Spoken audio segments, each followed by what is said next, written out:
കാരണം എനിക്കറിയാലോ എൻ്റെ ജ്യേഷ്ഠനും മൂത്ത ജ്യേഷ്ഠനും എൻ്റെ ഉപ്പൊക്കെ കപ്പലിൽ ലോഞ്ചിക്കൊക്കെ പോയിട്ട് സങ്കടപ്പെട്ട് ജീവിതം നഷ്ടപ്പെട്ടു വന്ന ആളുകളാണ്. ഒന്നും ബാക്കിയില്ല, ഒരു പെര ഉണ്ടാവും അല്ലെങ്കിൽ ഒരു മോളെ കെട്ടിച്ചിട്ടുണ്ടാവും, ഒന്നും ഉണ്ടാവാത്ത കാര്യം. സിൽവാൻ എന്നുള്ള പേരെന്താ ശരിക്കും? നിങ്ങൾ ഏത് ബ്രാൻഡ് ചെയ്യുകയാണെങ്കിൽ ഏത് ബ്രാൻഡ് നിങ്ങൾ നാളെ ഒരു മനുഷ്യന്മാരല്ല അങ്ങോട്ടും ഇങ്ങോട്ടുള്ള ടേംസ് ആൻഡ് കണ്ടീഷൻസ് ശരിയായില്ലെങ്കിൽ ആ ബ്രാൻഡ് സ്റ്റോപ്പ് ഓഫിൽ നിങ്ങൾ സീറോ എന്ന് വീണ്ടും തുടങ്ങും. ഞാൻ ആദ്യമായിട്ട് നമ്മളെ മഞ്ചേരി ഷോറൂമിൽ ഉദ്ഘാടനത്തിന് പ്രശസ്തരായിട്ടുള്ള 2-3 വ്ളോഗേഴ്സിനും പ്ലസ് വ്ളോഗേഴ്സ് മീറ്റപ്പ് എന്ന് വെച്ചു. ഒരു സ്ഥലത്ത് ഞാൻ തന്നെയാണ് ഈ ലാപ്ടോപ്പിൽ കാണിച്ചത്. അത് കഴിഞ്ഞിട്ട് കാറിന്ന് ടൈല് ഏറ്റി കൊടുത്തിട്ട് ഞാൻ തന്നെ ഡിസ്പ്ലേ ചെയ്യാം, ഞാൻ തന്നെ ഡ്രൈവറും എല്ലാം ഞാൻ ഇരിക്കുന്നൊരു കാലം ഉണ്ടായിരുന്നു. ഞാൻ എന്നെ എന്നുള്ളതൊക്കെ ഒഴിവാക്കി. ആരെങ്കിലും ജീവിതത്തിൽ ഇങ്ങനെ പ്രതിസന്ധി കൂടെ പോകുന്നുണ്ടെങ്കിൽ നാളെ ഒരു ദിവസം നിങ്ങളൊരു ദിവസം വരും. ആ ദിവസത്തിനാണ്ടി കാത്തിരിക്കുക, മധുരമായിട്ട് നിങ്ങൾ സന്തോഷിക്കുക. കരഞ്ഞിരുന്ന ബിൽഡിങ്ങില്ലേ, ആ ബിൽഡിങ്ങിൻ്റെ ടോപ്പിലെ മേലത്തെ ഫ്ലാറ്റാണ് ഇപ്പം ദുബായിൽ ഞാൻ ഷോറൂം വാങ്ങാൻ പോയപ്പോൾ ഞാൻ എടുത്തത്. എന്നിട്ട് ആ ഫ്ലാറ്റിൻ്റെ മേലല്ലേ. നമ്മുടെ ജീവിതത്തിൽ നമ്മളെടുക്കുന്ന തയ്യാറെടുപ്പുകൾ, നമുക്ക് മുന്നിൽ വരുന്ന അവസരങ്ങൾ, ഇവ രണ്ടും തമ്മിൽ കൂട്ടിമുട്ടിക്കാൻ സാധിച്ചാൽ നമ്മുടെ ജീവിതത്തിൽ വിജയമുണ്ടാക്കും. അമേരിക്കൻ റേസറായിട്ടുള്ള ബോബി അൻസറിൻ്റെ വാക്കുകളാണിത്.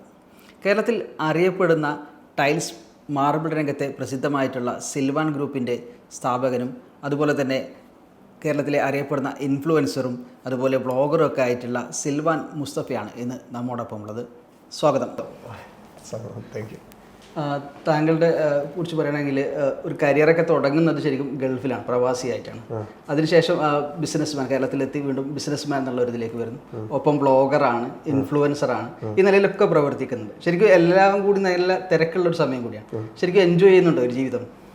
അൽഹംദുലില്ലാ, ജീവിതത്തിൻ്റെ ഇപ്പോഴത്തെ പ്രശ്നം എന്ന് പറഞ്ഞാൽ നമ്മൾ നല്ല എൻജോയ്മെൻ്റ് ആണ്. കാരണം നമ്മളൊരിക്കലും ഒരു സാധാരണ കുടുംബത്തിലിട്ട് ഒരു പ്രവാസി കുടുംബത്തിൽപ്പെട്ട ഒരാളാണ്. ബേസിക്കലി ഒരു മലബാറിലുള്ള ചരിത്രം പോലെ ഒരു അറബി വീട്ടിലെ ഡ്രൈവറോ അല്ലെങ്കിൽ ക്ലോസർ നടത്തുന്ന ആളോ അല്ലെങ്കിൽ ഗൾഫിൽ ഏതെങ്കിലും ഒരു സൂപ്പർ മാർക്കറ്റിൽ വർക്ക് ചെയ്യുന്ന ഒരാളാണ് മലബാറിലുള്ള അധികം ആളുകൾ പ്രവാസികൾ. ഞാൻ പറഞ്ഞത് 80% ആളുകളെ കഥ കേട്ടോ, അതിൽപ്പെട്ട ഒരാളാണ് ഞാൻ. എല്ലാവരും ഗൾഫിലേക്ക് പോകണം. എനിക്ക് ചെറുപ്പം മുതലേ ഗൾഫിൽ പോകണമെന്ന് ആഗ്രഹം ഉണ്ടായിരുന്നില്ല. ഒരു ജേർണലിസ്റ്റായിട്ട് എന്താ പറയുക, പത്രപ്രവർത്തനം നടത്തണമെന്നോ സത്യസന്ധമായിട്ടുള്ള വാർത്തകൾ എഴുതി നാട്ടുകാരെ സന്തോഷിപ്പിക്കണം എന്ന് ആഗ്രഹം ഉണ്ടായിട്ടല്ല. കമ്പനി ചെലവിൽ ഈ ഒളിമ്പിക്സും അതുപോലെ സ്പോർട്സൊക്കെ റിപ്പോർട്ട് ചെയ്യാൻ വേണ്ടി യൂറോപ്പിലൊക്കെ കറങ്ങി നടക്കാമല്ലോ എന്നുള്ള യാത്രയോടുള്ള പ്രണയം കൊണ്ട് ജേർണലിസത്തിന് പറഞ്ഞത്. അത് സ്വാഭാവികമായിട്ട് ഡിഗ്രി കഴിഞ്ഞ് ഞാൻ ജേർണലിസം ചേർന്ന് നിൽക്കുന്ന സമയത്താണ് പ്രവാസിയായിട്ടുള്ള എൻ്റെ ഏട്ടൻ നാട്ടിലേക്ക് വന്നപ്പോൾ പെട്ടെന്ന് സാധാരണ ഉണ്ടാകുന്ന വയറുവേദന ഒന്ന് ഹോസ്പിറ്റലിൽ കാണിച്ചു. ഒരു പ്രവാസ കുടുംബത്തിൽ. പിന്നെ 2 ദിവസം കഴിഞ്ഞിട്ട് മാറാതായപ്പോൾ ചെക്ക് ചെയ്തപ്പോൾ ക്യാൻസറാന്ന് പറഞ്ഞു. സോ ആവറേജ് ഒരു കുടുംബത്തിലെ വരുന്ന, സത്യത്തിൽ നമ്മൾ ബിസിനസ്സുകാരല്ല കേട്ടോ, പ്രവാസി കുടുംബം. നമ്മളാകെ തകർന്നു പോയി. 6 മാസത്തോളം തിരുവനന്തപുരം RCCയിലായിരുന്നു. അതിൻ്റെയൊക്കെ ഇടയിൽ നമുക്ക് സംഭവിച്ചാൽ നമുക്ക് എവിടെ ഒരു പ്രയാസം വന്നാലും അതിനൊരു നല്ലൊരു എളുപ്പം വരും എന്ന് പറഞ്ഞ പോലെ തന്നെ ഞാൻ തിരുവനന്തപുരത്തൊക്കെ നിൽക്കുന്ന സമയത്ത് ഈ ക്യാൻസർ സെൻ്ററിലെ ആളുകൾക്ക് ബ്ലഡ് ആവശ്യമായിട്ട് വരും. നമുക്ക് മലപ്പുറത്തുനിന്ന് കൊണ്ടുപോക്കൊന്നും പ്രായോഗികമല്ല. 60 കുപ്പി 80 കുപ്പിയൊക്കെ ആവശ്യം വരുന്ന സമയത്ത് അവിടുത്തെ കോളേജുകൾ ആ പയ്യന്മാരായിട്ട് കമ്പനിയായിട്ട് എനിക്ക് ഇഷ്ടംപോലെ ആളുകൾ ബ്ലഡ് കൊടുത്തു തന്നില്ല.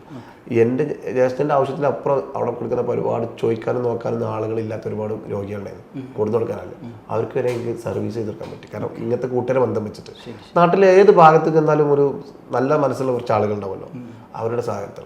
അങ്ങനെ ഇതൊക്കെ കഴിഞ്ഞിട്ട് എനിക്ക് ഒരു ഒരു സാധാരണ ഒരു ആവറേജ് കുടുംബത്തിൽ പിന്നീട് മുന്നോട്ട് പോകാൻ വലിയ പ്രയാസമായിരിക്കും. ഞാൻ എൻ്റെ പഠിപ്പൊക്കെ നിർത്തി ജേർണലിസം എന്നുള്ള സ്വപ്നമൊക്കെ ഒഴിവാക്കിയിട്ട് അപ്പോൾ എൻ്റെ ഒരു സ്വപ്നമൊക്കെ എടുക്കുന്നുണ്ട് കേട്ടോ, വിദേശ യാത്രകൾ കറങ്ങണം എന്നുള്ള, വിദേശ ടൂർ പോകണം എന്നുള്ള. ഗൾഫിലേക്ക് പോയി.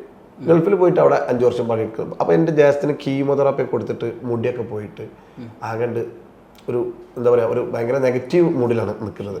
ഇനി ലൈഫ് ഇല്ലാന്നൊക്കെ എഴുതിക്കുന്നത്. അപ്പോൾ അദ്ദേഹത്തിന് ടെൻഷൻ വരാതിരിക്കാനും അദ്ദേഹത്തിൻ്റെ വട്ടച്ചെലവ് നടത്താനും വേണ്ടിയിട്ട് പുത്തനത്താണി എന്ന് പറഞ്ഞ അങ്ങാടിയിൽ 2 ഷട്ടർ ഷോറൂമിൽ ഞാൻ എൻ്റെ കൂട്ടുകാരൻ്റെ ബിൽഡിങ് അവനോട് പറഞ്ഞു, ഞാൻ വാടക തരില്ല, എൻ്റെ ജ്യേഷ്ഠർക്ക് സാലറി വേണ്ട, നമ്മളിവിടെ എന്തെങ്കിലും കച്ചവടം ചെയ്ത് കിട്ടുന്ന കാശ് പകുതി എനിക്ക് പറ്റുമെന്ന് വെച്ചു. അപ്പോൾ സമ്മതിച്ചു. അങ്ങനത്തെ ഒരു സിറ്റുവേഷനിലാണ് ഞാനുള്ളത്. അങ്ങനെ ജ്യേഷ്ഠർക്ക് 2 ഷട്ടർ ഷോറൂമിൽ ഞാൻ തുടങ്ങി കൊടുത്തിട്ട് ഞാൻ ഗൾഫിലേക്ക് പോയി. 2 കൊല്ലം എനിക്ക് കിട്ടാവുന്ന കാശൊക്കെ നാട്ടിൽ അയച്ചു കൊടുക്കും, എനിക്ക് പറ്റാവുന്ന കാശൊക്കെ. 2 കൊല്ലം കഴിഞ്ഞ് ഞാൻ വന്നപ്പോൾ തന്നെ ജ്യേഷ്ഠനെ കച്ചവടം ചെയ്ത് ഞാൻ പറഞ്ഞു, അദ്ദേഹം ഒരു വലിയൊരു പ്രയാസ പരീക്ഷണ ഘട്ടത്തിൽ കൂടെ പോയതാണ്. അദ്ദേഹം അത് 12 ഷട്ടർ ഷോറൂമാക്കി മാറ്റുകയും മാത്രമല്ല അദ്ദേഹത്തിൻ്റെ വട്ടത്തിൽ മാത്രമല്ല ഞങ്ങളെ ഫാമിലിയുടെ മൊത്തം ചെലവ് ആ സ്ഥാപനത്തിൽ നടത്തുന്ന ഒരു കോലത്തിലേക്ക് മാറ്റി.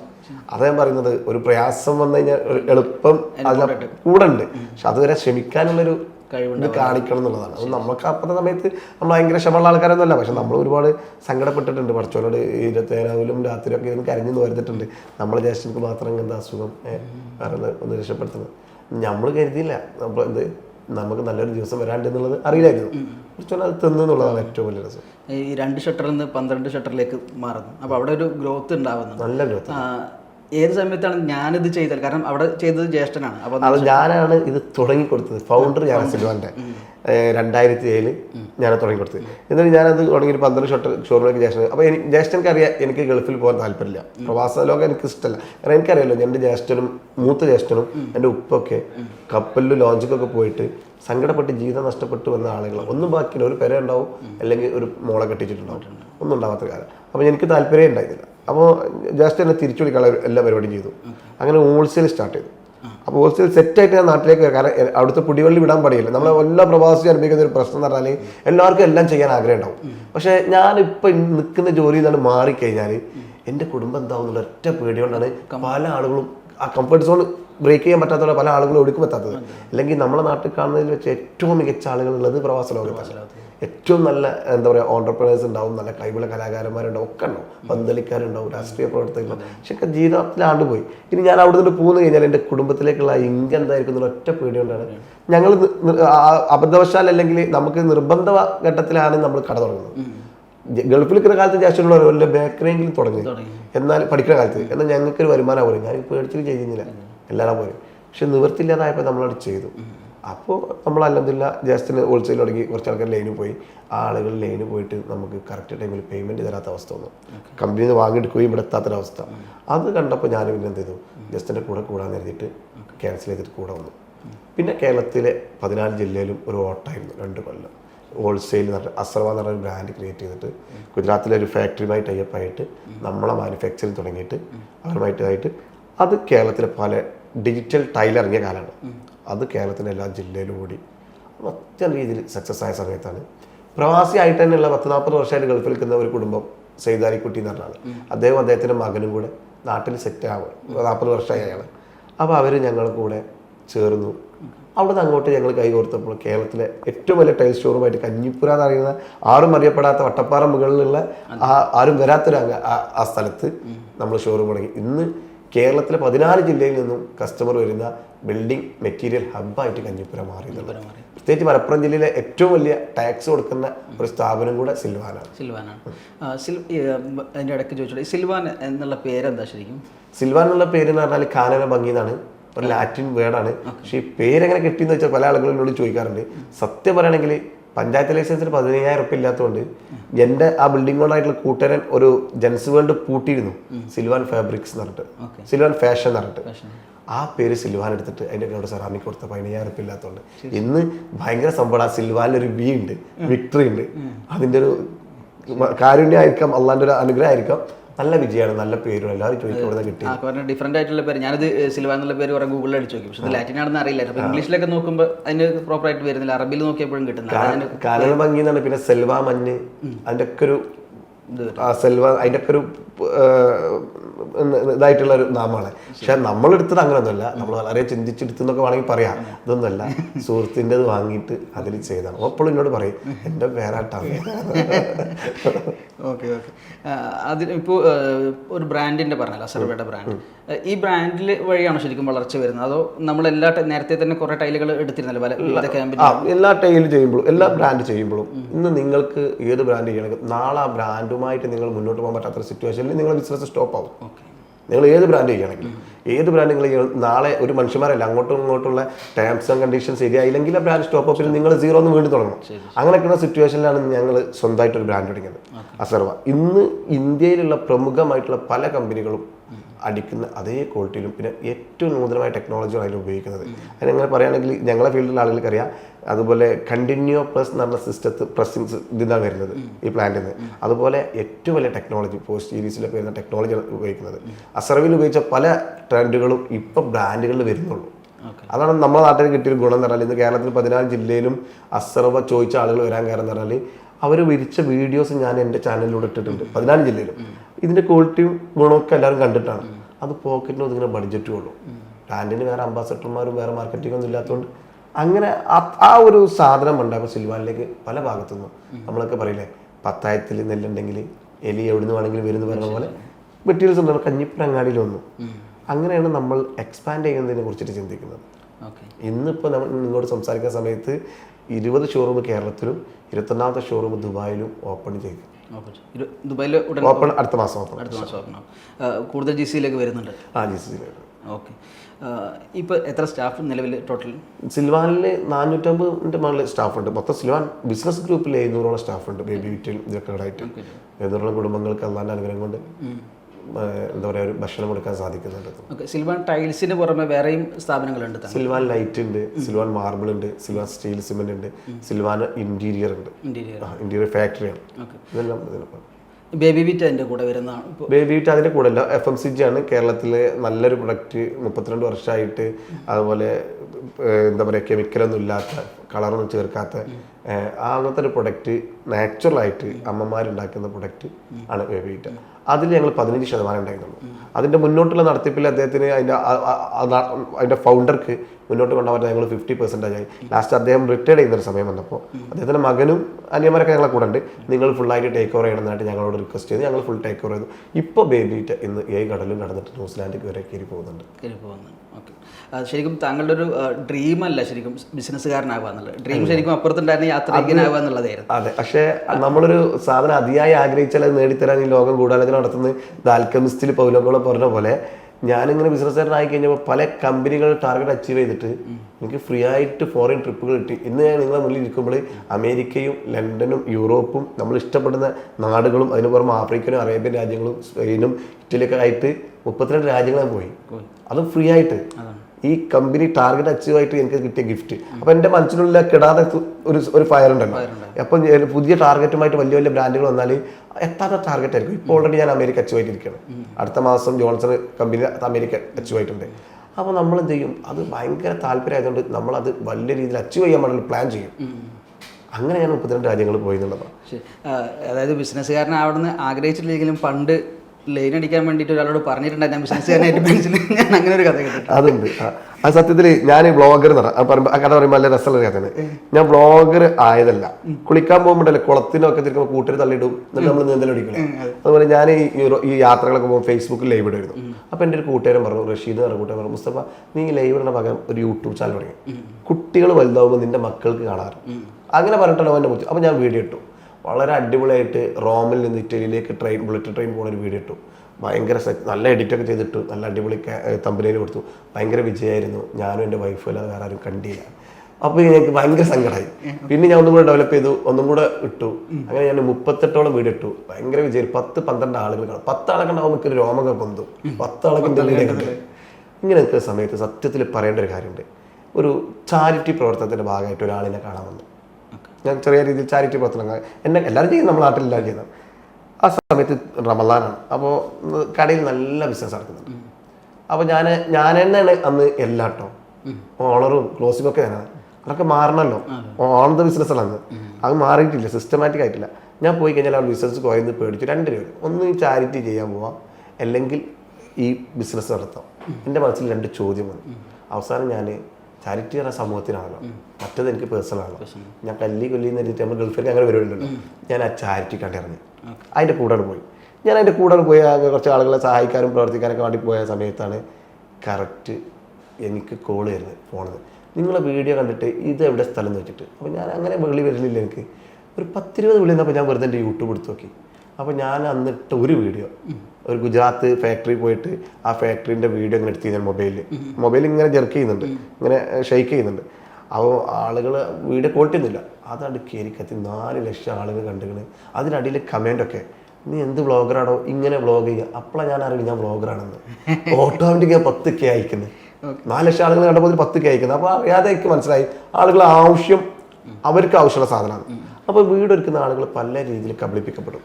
പല രീതിയിൽ അവർക്കുള്ള ഡീറ്റെയിൽസ്, സാധനങ്ങൾ വില കുറഞ്ഞ രീതിയിൽ എങ്ങനെ വിരിക്കാം, എങ്ങനെ ഭംഗിയാക്കി വീടൊരുക്കാം എന്നുള്ള എഡ്യൂക്കേഷൻ കൊടുക്കുന്ന വീഡിയോസ് ഉണ്ടായി തുടങ്ങി. ഞാൻ എങ്ങനെ ചിലവ് ചുരുങ്ങി വീഡിയോ എടുക്കാം, 25 ലക്ഷം രൂപയ്ക്ക് ഇൻറ്റീരിയർ ഒക്കെ എങ്ങനെ ചെയ്യാം, 15 ലക്ഷം രൂപയ്ക്ക് പെര കംപ്ലീറ്റ് ആക്കാം. അപ്പോൾ എല്ലാവർക്കും ഒരു കൂടെ ഒരുക്കുക എന്നുള്ള താല്പര്യം ഉണ്ടാവും.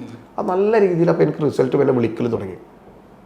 ലക്ഷദ്വീപിൽ നിന്നും അന്തമാൻ നിക്കോബാർ ദ്വീപിൽ നിന്നും തിരുവനന്തപുരത്തും കാസർഗോഡ് നിന്നൊക്കെ ആളുകൾ എന്നെ കാണാൻ വരൽ തുടങ്ങി സാധനം എടുക്കാൻ. അപ്പോൾ എനിക്ക് ഭയങ്കര മോട്ടിവേഷനായി. ഞാൻ അതിൽ ഫോക്കസ് ചെയ്തതോടുകൂടെ എനിക്ക് പ്ലേ ബട്ടൺ കിട്ടി. ഇപ്പോൾ 2 ലക്ഷത്തിന് മേലെ ഫോളോവേഴ്സ് ഉണ്ട്, 5 മില്യൺ വ്യൂവേഴ്സ് ഉണ്ട്. അങ്ങനെ എൻ്റെ ബിസിനസ്സിൻ്റെ ഒരു 40% ഇതിൽ നിന്ന് വരൽ തുടങ്ങി. അപ്പോൾ ഞാൻ ആളുകൾക്ക് എന്താണ് ആവശ്യമുള്ളത് നോക്കിയപ്പോൾ ഞാൻ അതിലേക്ക് തിരിഞ്ഞു. അപ്പോൾ സത്യത്തിൽ എന്നെ വളർത്തിയതും ഈ ആളുകളാണ്. അങ്ങനെ ഞാൻ വ്ളോഗറായി. അങ്ങനെ നിൽക്കുന്ന സമയത്ത് ഒരു കോളേജിൽ ഞാൻ അങ്ങനെ കണ്ടിന്യൂ ആയി പറഞ്ഞിട്ട് കുഴപ്പമില്ലല്ലോ. ഒരു കോളേജിൽ പിന്നെ ഉദ്ഘാടനത്തിൽ വിളിച്ചിരുന്നത്, അങ്ങനെ കൊമേഴ്സ് ഡിപ്പാർട്ട്മെൻറ്റ് സക്സസ്ഫുൾ ഓണ്ടർപ്രണർ എന്നുള്ളത് വിളിച്ചതാണ് അവർ. അവിടെ ഒരാൾ വിളിച്ചവരെ വന്നില്ല. അപ്പോൾ കിട്ടിയ ഒരാൾ എന്നുള്ളത് എന്നെ വിളിച്ചു. അവിടുത്തെ ടീച്ചർ എന്നെ പരിചയമുണ്ടായിരുന്നു. ഞാൻ പോയപ്പോൾ അവിടെ ഒരു വുമൻസ് കോളേജാണ്. അപ്പോൾ എനിക്ക് പ്രത്യേകിച്ച് പറയാനൊന്നുമില്ല. അപ്പോൾ ഞാനെങ്ങനെ ബിസിനസ്സുകാരനായി എന്ന് ചോദിച്ചപ്പോൾ ഞാൻ പറഞ്ഞ ചോദ്യമാണ്, ഞാൻ കോളേജിൽ ഡിഗ്രി പഠിക്കുന്ന സമയത്ത് എനിക്കൊരു പ്രണയം ഉണ്ടായിരുന്നു. ആ പ്രണയത്തിൽ ഉണ്ടായൊരു കഥ ഞാൻ പറഞ്ഞു. ആ കഥ ഞാൻ വീഡിയോ ആക്കിയിട്ട് ഇൻസ്റ്റാഗ്രാമിൽ ഇട്ടു. 3 മില്യൺ ആളുകൾ കണ്ടു, ഒരുപാട് ഷെയർ ചെയ്തു. ഇൻസ്റ്റാഗ്രാമിലൊക്കെ 2 ലാക്ക് ഫോളോവേഴ്സായി. അതുപോലെ തന്നെ അപ്പോൾ ആളുകൾ കേൾക്കാൻ ആഗ്രഹിക്കുന്ന സക്സസ് ആയിട്ടുള്ള ജേണിയാണെന്ന് മനസ്സിലായി. അപ്പോൾ നമ്മളുടെ ലൈഫിൽ ഒരുപാട് പ്രയാസങ്ങൾ കഴിഞ്ഞു വന്നതാണ്. അപ്പോൾ ലൈറ്റ് അടിക്കാൻ പറ്റാത്ത വലിയ സംഭവമൊന്നുമല്ല. അങ്ങനെ ഒരുപാട് പ്രയാസങ്ങൾ കഴിഞ്ഞു വന്നത്. ആ പ്രയാസത്തിൻ്റെ അടിയിൽ നമ്മൾ സക്സസ് ആയിട്ടുള്ള കഥ പറയുമ്പോൾ ആളുകൾക്ക് ഇഷ്ടപ്പെടും. നമ്മുടെ നാട്ടിലെ ഒരു 80 മുതൽ 90% വരെ നല്ല മനുഷ്യന്മാരാണ്. ഒരാളുടെ വിജയം ഇഷ്ടപ്പെടുന്നതാണ്. ഒരു 10% നെഗറ്റീവ് വിളികൾ എല്ലായിടത്തുണ്ട്, കമൻറ്റ് ഇങ്ങനെ. പക്ഷെ അത് കാര്യമാക്കണ്ട. പക്ഷേ ഇത് ആളുകൾക്ക് ഒരാളെ സക്സസ് കേൾക്കാനും അയാളുടെ വിജയം കേൾക്കാനും ഭയങ്കര സന്തോഷം. അപ്പോൾ ഞാൻ ഈ കോളേജുകളിൽ ഈ മോട്ടിവേഷൻ ക്ലാസ് അങ്ങനെ ഞാൻ മോട്ടിവേഷൻ ക്ലാസ് എടുക്കുന്ന ആളായി മാറി. അല്ല, എൻ്റെ ജീവിതം പറയുന്നുള്ളൂ, വേറെ ട്രെയിനിങ്. അത് ആളുകൾക്കൊരു മോട്ടിവേഷനാണ്. അങ്ങനെ ഞാൻ 10-24 കോളേജിൽ ഇങ്ങനെ എടുക്കും. അപ്പോൾ അതിന് കിട്ടുന്ന ടിപ്പുകൾ ഞാൻ എന്ത് ചെയ്യും, കട്ട് ചെയ്തിട്ട് ഇങ്ങനെ ഇൻസ്റ്റാഗ്രാമിൽ ഇടും. ഇന്ന് ഇൻസ്റ്റാഗ്രാമിൽ 2 ലക്ഷത്തി സംതിങ് ഫോളോവേഴ്സും ഉണ്ട്. അതുപോലെ 2 മില്യൺ 5 മില്യൺ അടുത്ത് വ്യൂവേഴ്സും മന്ത്ലിയുണ്ട്. ഈ ബിസിനസ് ചെയ്യുമ്പോൾ തന്നെ ഇപ്പോൾ കാരണം ഇപ്പോഴത്തെ കാലത്ത് സോഷ്യൽ മീഡിയ പ്രൊമോഷൻ വളരെ പ്രാധാന്യമുണ്ട്. അപ്പോൾ നമ്മൾ തന്നെ നമ്മളുടെ പ്രൊഡക്റ്റിന് ഇപ്പോൾ വേറെ ഒരാളെ വെച്ച് ചെയ്യുന്നതിൻ്റെ അപ്പുറത്തേക്ക് നമ്മൾ തന്നെ നമ്മളുടെ പ്രൊഡക്റ്റിനെ മാർക്കറ്റ് ചെയ്യുമ്പോൾ ഉണ്ടാകുന്ന ഗുണങ്ങൾ എന്തൊക്കെയാണ് ശരിക്കും? രണ്ട് രീതിയാണ് സാറേ. അതായത് ഒന്ന്, നമ്മളെ പ്രൊഡക്റ്റ് നമ്മൾ മാർക്കറ്റ് ചെയ്യുമ്പോൾ കിട്ടുന്ന ഒരു ക്വാളിറ്റി ഉണ്ടല്ലോ. എൻ്റെ പ്രൊഡക്റ്റാണെന്ന് അതിൻ്റെ ഓണർ പറഞ്ഞിട്ട് വെക്കുമ്പോൾ നാളെ ആ പ്രൊഡക്റ്റിന് എന്ത് ഡീമെറിറ്റ് വന്നാലും അത് ഏറ്റെടുക്കാനുള്ള കപ്പാസിറ്റി കൂടെ അയക്കുണ്ടാവും. ഇപ്പോൾ സിൽവാൻ എന്നല്ല, XYZ ഏത് സ്ഥാപനമായാലും അതിൻ്റെ ഓണർ എന്നിട്ട് പറയുന്നത് ഈ സാധനം നല്ല സാധനമാണ്, കൊണ്ടുപോയിക്കോളി, ഞാൻ ഗ്യാരണ്ടി എന്ന് പറഞ്ഞാൽ ഒരു കട എന്നല്ല, നമ്മൾ 10-21 കട കേരളത്തിൽ വ്യാപിച്ച് കൊടുക്കുന്നുണ്ട്. അതിൻ്റെ ഓണർ പറയുമ്പോൾ അവർ കൊടുക്കുന്ന ബ്രാൻഡിൻ്റെ ഒരു ക്വാളിറ്റി ഉണ്ടാവണമല്ലോ. താൽക്കാലിക ഉത്സവ സമയത്തും അല്ലെങ്കിൽ നേർച്ച സ്ഥലത്തൊക്കെ നടക്കുന്ന ഹോട്ടലിൽ ഉള്ള പൊറാട്ട താൽക്കാലിക ഒരു പൊറാട്ട ആയിരിക്കും. നമ്മുടെ നാട്ടിലെ ഹോട്ടലിൽ നല്ല പൊറാട്ട ആയിരിക്കും. ഇത് ഉത്സവം കഴിഞ്ഞാൽ ആ ഹോട്ടൽ പൂട്ടും, തൽക്കാലം വെച്ചിട്ടാണ്. അതുപോലെ തൽക്കാലമുള്ള കടകളിൽ കൊടുക്കുന്ന മാതിരിക്ക് ആവില്ല ഒരു ബ്രാൻഡഡ് കടയിൽ കൊടുക്കുമ്പോൾ. അത് സോഷ്യൽ മീഡിയയിലൂടെ പറഞ്ഞ് മനസ്സിലാക്കി കൊടുക്കുമ്പോൾ ആളുകൾക്ക് ഭയങ്കര വിശ്വാസം. ചില ആളുകൾ ഗൾഫിലൊക്കെ പോകുമ്പോൾ എന്നോട് പറയും, നിങ്ങളെ കടയിൽ നിന്ന് എടുക്കും, തീരുമാനിച്ചിട്ടുണ്ടാവും. അതൊരു വിശ്വാസം. അപ്പോൾ അങ്ങനെ വിശ്വസിച്ച് വരുന്ന ആളുകളെ നമ്മൾ കൂടെ കൊടുക്കണ്ടേ എന്ന് എൻ്റെ ഒരു അവസ്ഥ പറയുകയാണെങ്കിൽ 14 ജില്ലയിൽ ഞാൻ ഈ ഹോം ടൂർ പോകുമ്പോൾ അവർ നമുക്ക് ബിരിയാണി ഒക്കെ ഉണ്ടാക്കി കാത്തിരിക്കുന്നുണ്ടാവും. അവർ king of the customer, king of മാർക്കറ്റിലെ കിങ് ആണ്. പക്ഷെ നമ്മൾ അവരെന്ത് ചെയ്യും, നമ്മളിങ്ങനെ എഡ്യൂക്കേഷൻ കൊടുക്കുന്നതുകൊണ്ട് വലിയൊരു ആളായി കണ്ടിട്ട് നമുക്ക് ഫുഡ് വരെ ഉണ്ടാക്കി വെച്ച് കാത്തിരിക്കും. അതൊരു വല്ലാത്തൊരു ബന്ധമാണ്. അത് ഈ ഇൻഫ്ലുവൻസ് മാർക്കറ്റിങ്ങിലൂടെ കിട്ടിയത്. ഇൻഫ്ലുവൻസേഴ്സിൻ്റെ കാര്യം പറയുമ്പോൾ എനിക്ക് തോന്നുന്നു കേരളത്തിൽ ആദ്യമായിട്ട് ഇവരുടെ ഒരു മീറ്റപ്പ് വെച്ചിട്ടുള്ളത് നിങ്ങളാണ്, സിൽവാനാണ്. അതെ, നാട്ടിലെല്ലാം ഇൻഫ്ലുവൻസേഴ്സ് ഇങ്ങനെ ആയി വരുന്ന സമയം, കൊറോണ സമയത്ത് ലോക്ക്ഡൗൺ ഒക്കെ ആയിരിക്കുന്നത്. ആ സമയത്തല്ല എല്ലാവരും വ്ളോഗിങ് തുടങ്ങിയത്, ഒരുപാട് തുടങ്ങി. അപ്പോൾ ഈ ബിൽഡിംഗ് മെറ്റീരിയൽസിന് അങ്ങനത്തെ അങ്ങനെ വൈഡായിട്ട് ആരും ഇല്ല. മാത്രമല്ല ആരും അങ്ങനെ ഇൻഫ്ലുവൻസേഴ്സിനെ മുതലാക്കിയിട്ടില്ല. ഇൻഫ്ലുവൻസേഴ്സ് എന്ന് പറഞ്ഞാൽ വലിയൊരു കമ്മ്യൂണിറ്റിയാണ്, നല്ല സ്വാധീനിക്കാൻ പറ്റുന്ന കമ്മ്യൂണിറ്റിയാണ്. ഞാൻ ഇപ്പോൾ ഒരുപാട് ആളുകൾ, ഇപ്പം കുട്ടികളായാലും ആണുങ്ങളൊക്കെ ആയാലും ഇങ്ങനെ വീഡിയോ എടുത്ത് പോകുമ്പോൾ പറയും, ഓനും എൻ്റെ ഒരു ക്യാമറയിൽ നാട്ടി കളിയാക്കാൻ ഇഷ്ടംപോലെ ആളുണ്ടാവും. ഞാൻ ആദ്യമായിട്ട് നമ്മളെ മഞ്ചേരി ഷോറൂമിൽ ഉദ്ഘാടനത്തിന് പ്രശസ്തനായിട്ടുള്ള 2-3 വ്ളോഗേഴ്സിനും പ്ലസ് വ്ളോഗേഴ്സ് മീറ്റപ്പ് എന്ന് വെച്ചു. ഒരു സംഖ്യ വ്ളോഗേഴ്സ് അതിൽ പങ്കെടുത്തു. 5K മുതലുള്ള എല്ലാവരും പങ്കെടുത്തു. ക്ഷണിക്കാതെ എന്നാണോ? അല്ല, വിളിച്ച് ഒരു നമ്പർ രജിസ്റ്റർ ചെയ്തു. നമ്മൾ രജിസ്റ്റർ വിളിച്ച് ഞാനിങ്ങനെ അനൗൺസ് ചെയ്തു, അവർ നമ്മളെ വിളിക്കും, അവർ നമ്പർ രജിസ്റ്റർ ചെയ്യും. 5K മുകളിലുള്ള 500Kയും അതുപോലെ 1 മില്യനൊക്കെ അടിച്ച ആളുകൾ വരെ വരല്ലോ. അവരെല്ലാവരും വന്നപ്പോൾ അവരെ സ്റ്റേജിൽ വെച്ചിട്ട് ആദരിച്ചിട്ട് ഒരു മൊമെന്റ് കൊടുത്തു. അവരുടെ ജീവിതത്തിൽ ഫസ്റ്റാണ്. പ്രഗത്ഭരായിട്ടുള്ള പല വ്ളോഗേഴ്സിൻ്റെയും ജീവിതത്തിൽ ഫസ്റ്റാണ്. അതിന് അപ്പോൾ അവരൊക്കെ സിൽവാനിൽ കിട്ടിയ മൊമെന്റ് വെച്ചിട്ട് വീഡിയോ ചെയ്തു. അത് സത്യത്തിലൊരു അനുഭവം വിട്ടവർക്കായിരുന്നു. എല്ലാവരും വീഡിയോ ചെയ്തു. സോഷ്യൽ മീഡിയയിൽ മൊത്തം സിൽവാനായിരുന്നു. അത് നല്ല സക്സസ്ഫുൾ ആയിട്ടുള്ളൊരു ഞങ്ങളുടെ ഓപ്പണിംഗ് ആയി സിൽവാൻ. ആ ഒരു മാതൃക കേരളത്തിലെ പല ആളുകളും പിന്നീട് കോപ്പി ചെയ്ത് പല ഉദ്ഘാടനത്തിനും വ്ളോഗേഴ്സ് മീറ്റപ്പും വ്ളോഗേഴ്സുമാണ്. ഇപ്പോൾ ഏത് സ്ഥാപനങ്ങൾ ഉദ്ഘാടനം ചെയ്യുമ്പോൾ എല്ലാവരും കൂടി ഒരുമിച്ച് വിളിക്കുന്ന ഒരു ട്രെൻഡിലേക്ക് കൊണ്ടുവന്നു ശരിക്കും നിങ്ങൾ. അത് ഞാൻ മറ്റേ അടുത്ത് ഫാറൂഖ് മുനീർ എന്നൊക്കെ മലപ്പുറത്തുള്ള ഫാറൂഖ് മുനീർ ലാല, അവരെ ഇന്റർവ്യൂ തന്നെ ലാല പറയുന്നുണ്ട്, നിങ്ങൾ അങ്ങനെ ഒരുപാട് ആളുകൾക്ക്, ഞങ്ങളെ പോലത്തെ ഒരുപാട് ആളുകൾക്ക് ഒരു മാർഗം ഉണ്ടാക്കി തന്ന ആളാണ്. ഞാൻ ഉണ്ടാക്കി കൊടുത്തല്ലെങ്കിൽ പോലും അതൊരു കാരണമായി. അതല്ല അവർ തമ്മിലുള്ള എല്ലാവരും തമ്മിലൊരു ഒരു കമ്മ്യൂണിറ്റി വന്നു, കണക്ഷൻ വന്നു. ഓൾറെഡി എല്ലാവരും തമ്മിൽ കണക്ഷൻ ഉണ്ടായിരുന്നു. പക്ഷെ ഇങ്ങനെ ഗ്രൂപ്പായിട്ട് വിളിച്ചിട്ട് ഉദ്ഘാടനം ചെയ്തതോടുകൂടെ ഇവരെ വാല്യൂ ആളുകൾക്ക് മനസ്സിലായി. അപ്പോൾ എൻ്റെ വ്യൂവേഴ്സ് ആവില്ല നിങ്ങളെ വ്യൂവേഴ്സ്, അവർ ഡിഫറെൻറ്റ് വ്യൂവേഴ്സിന് അവർക്ക് കിട്ടും. അതൊരു വല്ലാത്തൊരു മാർക്കറ്റിംഗ് ആയിരുന്നു. ഞാൻ നമ്മുടെ ബ്ലോഗുകളൊക്കെ നോക്കിയ സമയത്ത് കാണുന്നത് അധികം നമ്മൾ തന്നെ ചെയ്തിട്ടുള്ള നമ്മുടെ പ്രൊഡക്റ്റുകൾ ഉപയോഗിച്ചിട്ടുള്ള വീടുകളെ കുറിച്ചിട്ടാണ് ചെയ്യുന്നത്. അല്ലെങ്കിൽ അപ്പോൾ ബാക്കി ഒരുപാട് പേരുകൾ ഈ ഹോം ടൂറുകൾ നടത്തുന്ന ഒരുപാട് ബ്ലോഗുകളുണ്ട്. അതിന് വ്യത്യസ്തമായിട്ട് ഇപ്പോൾ കൃത്യമായിട്ട് പറയുകയാണ് ഇതിന് ഇത്ര വിലയാകും, ഇപ്പോൾ ഈ ലൈറ്റ് ഉപയോഗിച്ച് കഴിഞ്ഞാൽ ഇന്നതായിരിക്കും, ഇന്ന ലൈറ്റ് ഇത്ര റേറ്റ്, അങ്ങനെ ഓരോ കാര്യങ്ങളെക്കുറിച്ചും കൃത്യമായിട്ട് തന്നെ പറയുന്നുണ്ട്. അതാണ് നിങ്ങളിൽ ഞാൻ നോക്കിയിട്ടുള്ള കൃത്യമായിട്ട് കാണുന്ന ഒരു ഡിഫറൻസ് ആയിട്ടുള്ളത്. അത് മാത്രമല്ല എൻ്റെ കൂടെ പറയുന്നുണ്ട് ഈ റൂം ഇങ്ങനെ തന്നെ നിങ്ങൾക്ക് ഇത്ര കാശിന് ചെയ്തു തരാം. അപ്പോൾ അതിന് അതേ സമയത്ത് തന്നെ ആളുകൾ സംശയമായിട്ട് ചോദിക്കേണ്ടത് ഈ കാശിന് ഇത് നടക്കാൻ പറ്റുമോ, ഇത്രയും നടത്താൻ പറ്റുമോ, ആളുകൾക്ക് സംശയമുണ്ട്. അപ്പോൾ ശരിക്കും കേരളത്തിൽ പറ്റിക്കപ്പെടുന്നുണ്ടോ എന്നുള്ളതാണോ? കേരളത്തിൽ അങ്ങനെ എല്ലാവരും പറ്റിക്കണം. ഭയങ്കര രീതിയിൽ ചൂഷണം ചെയ്യപ്പെടുന്ന അറിവില്ലായ്മ ഉണ്ട് ഒരുപാട് ആളുകൾ. ഞാൻ പറയല്ല, ഇപ്പോൾ വലിയ ഒരു സ്ലാബ് നമ്മൾ ടൈൽസിൻ്റെ കാര്യം 6.4 ഇത് മാനുഫാക്ചർ ചെയ്യാൻ മിനിമം കോസ്റ്റ് ഉണ്ട്. ചില സ്ഥലത്ത് ആ കോസ്റ്റിന് താത്തിൻ്റെ സാധനം അവൈലബിൾ ആണെന്ന് പറഞ്ഞാൽ ഇപ്പോൾ ഒരു പവൻ സ്വർണ്ണത്തിന് 52,000 രൂപ ഉണ്ട് ഏകദേശം അല്ലേ? 48 കിട്ടുന്നുണ്ട് നിങ്ങളോട് ആരും പറഞ്ഞാൽ എന്തായിരിക്കും അത് നിങ്ങൾ മനസ്സിലാക്കുക? കുറച്ച് ചെമ്പ് വെച്ചിട്ടുണ്ടാവില്ല. എല്ലാം ഇപ്പോൾ 48 കൊടുക്കാൻ കഴിയില്ലല്ലോ. അതേപോലെ ഉണ്ട്. പക്ഷെ ആളുകൾ 48 52 എന്നുള്ള ഡിഫറൻറ്റ് കണ്ടിട്ട് ഭയങ്കര സംഭവം. പക്ഷെ 1000 സ്ക്വയർ ഫീറ്റ് എടുക്കുന്നവർക്ക് 4000 വ്യത്യാസം വരുന്നുള്ളൂ. സിമെന്റ് പണിക്കുള്ള ഒരു മാറ്റം വരുന്നില്ല. ഈ സാധു ഇതിൽ വന്ന് ഈയാമ്പാറ്റകളെ പോലെ വീണ് പോകും. പാവല്ലേ, കാരണം വീട് പണിയുടെ അവസാന മൂവ്മെന്റിൽ ഏത് പൈസക്കാരനെങ്കിൽ കാശുണ്ടാവില്ല. അപ്പൊ അവന് എങ്ങനെയെങ്കിലും അഡ്ജസ്റ്റ് ചെയ്യാം. അപ്പൊ ഇത് ആഫ്റ്റർ ലേയിങ്ങിന്റെ ശേഷം നമുക്ക് ഈ ചെയർ ഭംഗിയില്ല എന്നുള്ളത് മാറ്റിടാം എപ്പോൾ വേണമെങ്കിലും. ഈ ആഫ്റ്റർ ലേയിങ്ങിന്റെ ശേഷം ടൈല് ഭംഗിയില്ല എന്നാൽ നമ്മുടെ ജീവിതത്തിൽ ഒരിക്കലും മാറ്റാൻ കഴിയില്ല. അപ്പോൾ അതിൽ 2000 രൂപ 4000 രൂപ ഡിഫറൻസിൽ ഈ പാവപ്പെട്ടവർ പോയി പെടുന്നത് ഈ റിജക്റ്റഡ് മെറ്റീരിയൽസ് ആണ്. ഈ റിജക്റ്റഡ് മെറ്റീരിയൽസിൻ്റെ പ്രത്യേകത പറഞ്ഞാൽ ഒരു ഫാക്ടറി അതിൻ്റെ മാക്സിമം കപ്പാസിറ്റിയിലേക്ക് എത്തണമെങ്കിൽ 1200 ഡിഗ്രി മുതൽ 1500 ഡിഗ്രി വരെ ചൂടാക്കണം. അപ്പോൾ ഈ ടെസ്റ്റിംഗ് സമയത്ത് ഇവർ കുറേ ബിസ്ക്കറ്റ് ഉണ്ടാക്കി ഇങ്ങനെ വിടും, റെഡി ആക്കണം ഒക്കെ. ആ ബിസ്ക്കറ്റ് ഒന്നും പൊട്ടിച്ച് തെങ്ങിനിടാൻ പറ്റില്ല. അത് ഇവർ പാക്ക് ചെയ്തിട്ട് സെക്കൻഡ് തേർഡ് നേരിട്ട് കൊടുക്കും. അല്ല സെക്കൻഡ് തേർഡ് എവിടെ ഉണ്ടാക്കുന്നില്ല. സാധനം ഉണ്ടാക്കുമ്പോൾ വരുന്ന കംപ്ലൈൻറ്റുകളാണ് സെക്കൻഡ് തേർഡ് ആവുന്നത്. നമ്മളൊരു പുതിയ വീട് വെക്കുമ്പോൾ എന്തിനാണ് അതിന് സെക്കൻഡ് ഇടുന്നത്? 6.4 ഡിഗ്രി പകരം 4/2 നല്ല ഇടണം.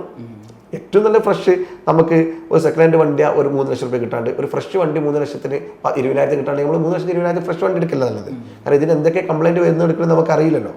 അതുപോലെ തന്നെ ഇതിലും ഒരുപാട് ചതിക്കുകളുണ്ട്. അപ്പോൾ അതിൻ്റെ സത്യം പറഞ്ഞു കൊടുത്താൽ ആളുകൾക്ക് എളുപ്പമായിരിക്കും. അതേസമയം തന്നെ നിങ്ങൾ ചിലപ്പം പലപ്പോഴും ഈ അസർബൈജൊക്കെ ഇടുന്ന സമയത്ത് പല നല്ല ബ്രാൻഡ് അല്ലെ നല്ല ഫെയിം ആയിട്ടുള്ള കുറേ ബ്രാൻഡുകളെക്കാട്ടും ചിലവ് കുറവാണെന്ന് പറയുന്നു. അപ്പോൾ ഇതിൻ്റെ ഒരു ക്വാളിറ്റി ആളുകൾക്ക് വരുന്നുണ്ട് വ്യത്യാസം. ഞാനിപ്പോൾ നിങ്ങളൊരു ഇൻ്റർവ്യൂവിൻ്റെ ഭാഗമായിട്ട് പറയല്ല, ഞാനൊരു റിയാലിറ്റി പറഞ്ഞുതരാം.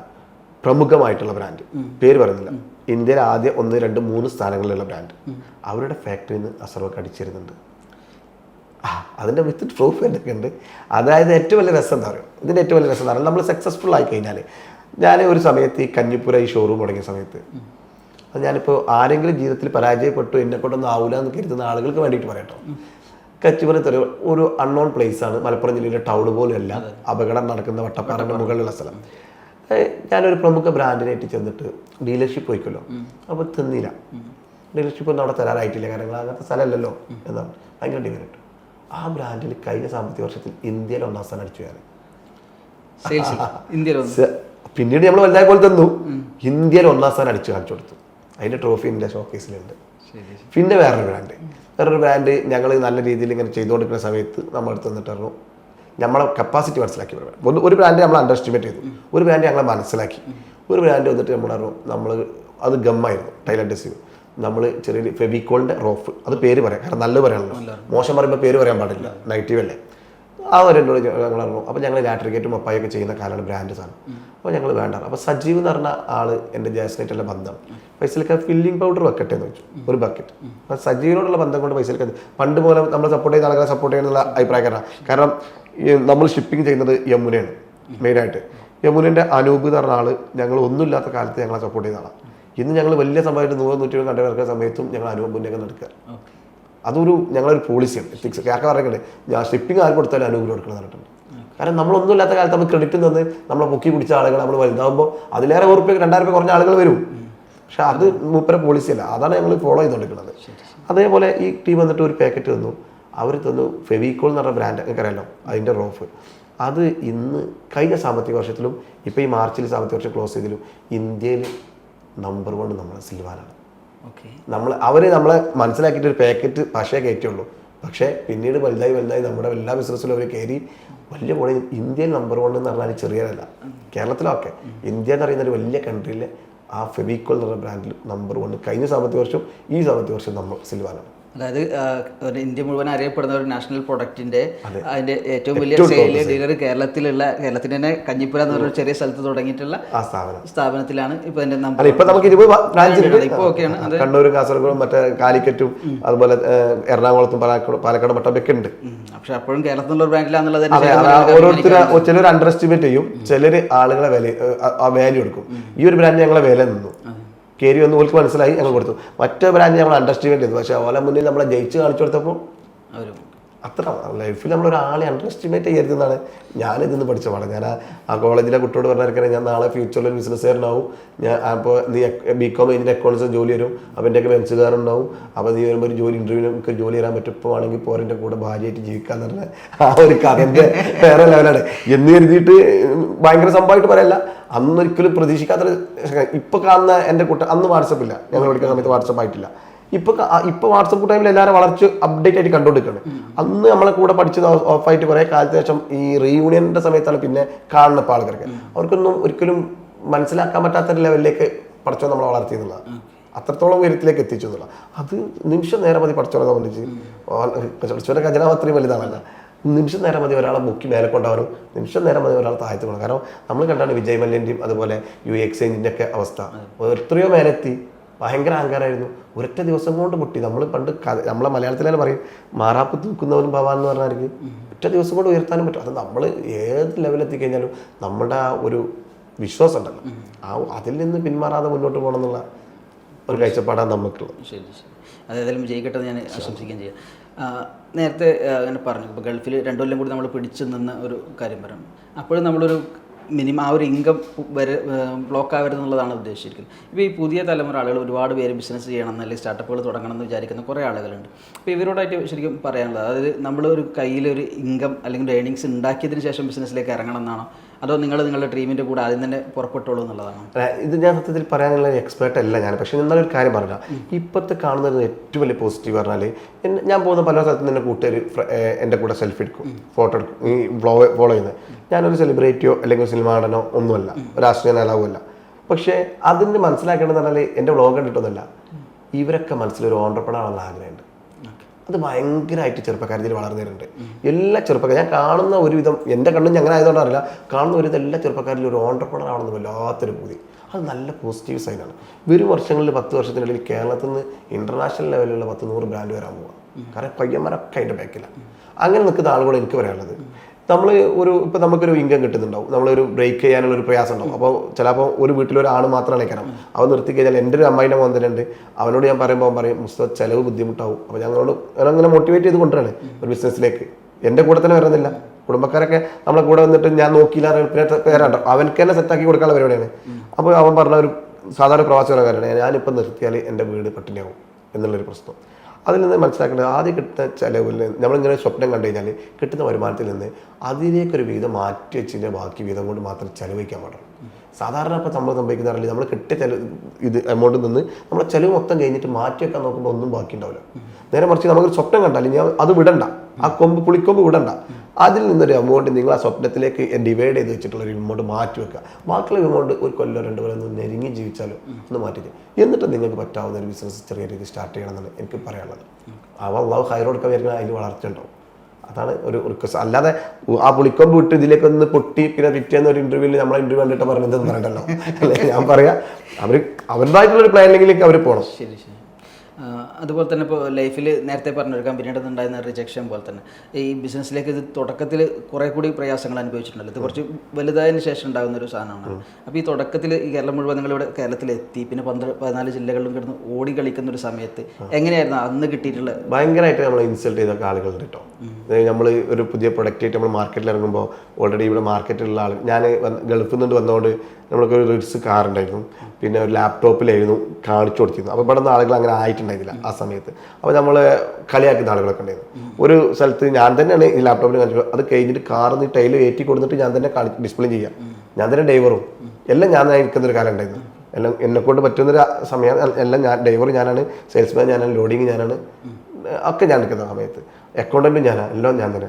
ആ സമയത്ത് ഒരു കമ്പനിക്കാരൻ ഈ ബ്രാൻഡ് അവർ ചെയ്യുന്നുണ്ട്, ഞാൻ കൊടുത്ത ബ്രാൻഡ് അങ്ങനെയൊക്കെ നമ്മൾ അസർവിലേക്ക് വരാൻ കാരണം കേട്ടോ, നിർഭാഗ്യവശാൽ അവരും ചെയ്യുന്നുണ്ട്. അപ്പോൾ ഞാൻ അങ്ങനെ ചെന്ന സമയത്ത് അവർക്ക് എന്നോട് പറയാം ഞങ്ങൾ ചെയ്യുന്നുണ്ട്, വേണ്ടാന്ന് പറഞ്ഞാൽ മതിയായിരുന്നു. അതൊന്നും പറയാതെ എന്നോട് എൻ്റെ ഒക്കെ എല്ലാ ഡിസ്പ്ലേ ഇറക്ക്, അത് ഞാൻ എല്ലാ ഡിസ്പ്ലേ എടുത്തിട്ട് അവരുടെ മേലെ കൊടുത്തിട്ടു. ഒരു ഉച്ച സമയമാണ്, വേർക്കൂട്ടും, അത്യാവശ്യം കനം ഉണ്ടാവും സാധനം. കൊടുന്നെല്ലാം ഇട്ടൊക്കെ നോക്കിയതിന് ശേഷം എന്നോട് റേറ്റും ചോദിച്ചിട്ട് എന്നോട് പറഞ്ഞു ഇതൊക്കെ ഞങ്ങൾ ചെയ്യുന്നുണ്ട്, ഇതൊന്നും നീ ചെയ്യാറായിട്ടില്ല എന്ന് പറഞ്ഞിട്ട് എന്നെ ഇതൊക്കെ കൊടുത്ത് വണ്ടിക്ക് എടുത്ത് വെച്ചാൽ. അപ്പോൾ ഞാൻ പോകാൻ നേരത്തെ എനിക്കൊരു 100 രൂപ എന്ന് പറഞ്ഞു, നീ ആകെ ഇവിടെ കുറേ പണിയെടുത്തല്ലേ, നീ ചോറ് കഴിച്ചു വന്നാറ്. ആ സത്യത്തിൽ എന്നെ ഒരു ഇൻസൾട്ട് ചെയ്തത്, കാരണം എനിക്ക് 100 രൂപ ചോറ് കഴിക്കാൻ ഇല്ലാത്തതുകൊണ്ടല്ല, പക്ഷെ ഓന് അങ്ങനെ താല്പര്യമില്ലെങ്കിൽ അവർ അങ്ങനെ നമ്മളെ കടയിൽ കൊണ്ടുവന്ന് ഡിസ്പ്ലേ ചെയ്യുന്നത്. എന്നിട്ട് ഇത് സപ്ലൈ ചെയ്യുന്ന സപ്ലയർക്ക് എൻ്റെ മുന്നിൽ നിന്ന് വിളിക്കുകയും അയാളെ പറയാൻ ചീത്തറിയുകയും നിങ്ങൾ എല്ലാ ലോക്കൽ ടീമിനും കൊടുക്കുകയാണെന്നൊക്കെ പറഞ്ഞിട്ട് എന്നെ ഒരു പ്രതിസന്ധിയിലാക്കി, ഒരു വിഷമത്തിലാക്കി. ആ കട പിന്നീട് ഞാൻ വാങ്ങി. ഇതാണ് ആ കട ഞാൻ വാങ്ങി. അത് കട എനിക്ക് ആവശ്യം ഉണ്ടായിരുന്നില്ല, ആ കട കൊടുക്കുകയെന്ന് പറഞ്ഞപ്പോൾ ഞാൻ വാങ്ങി. ആ കാശ് തരാൻ വേണ്ടി അയാളിൻ്റെ മുന്നിൽ സോഫയിൽ നിന്നിരുന്നപ്പോൾ ഞാൻ അൽഹംദുലില്ലാ എന്ന് പറഞ്ഞു. ഒന്നും ഉണ്ടായിട്ടില്ല.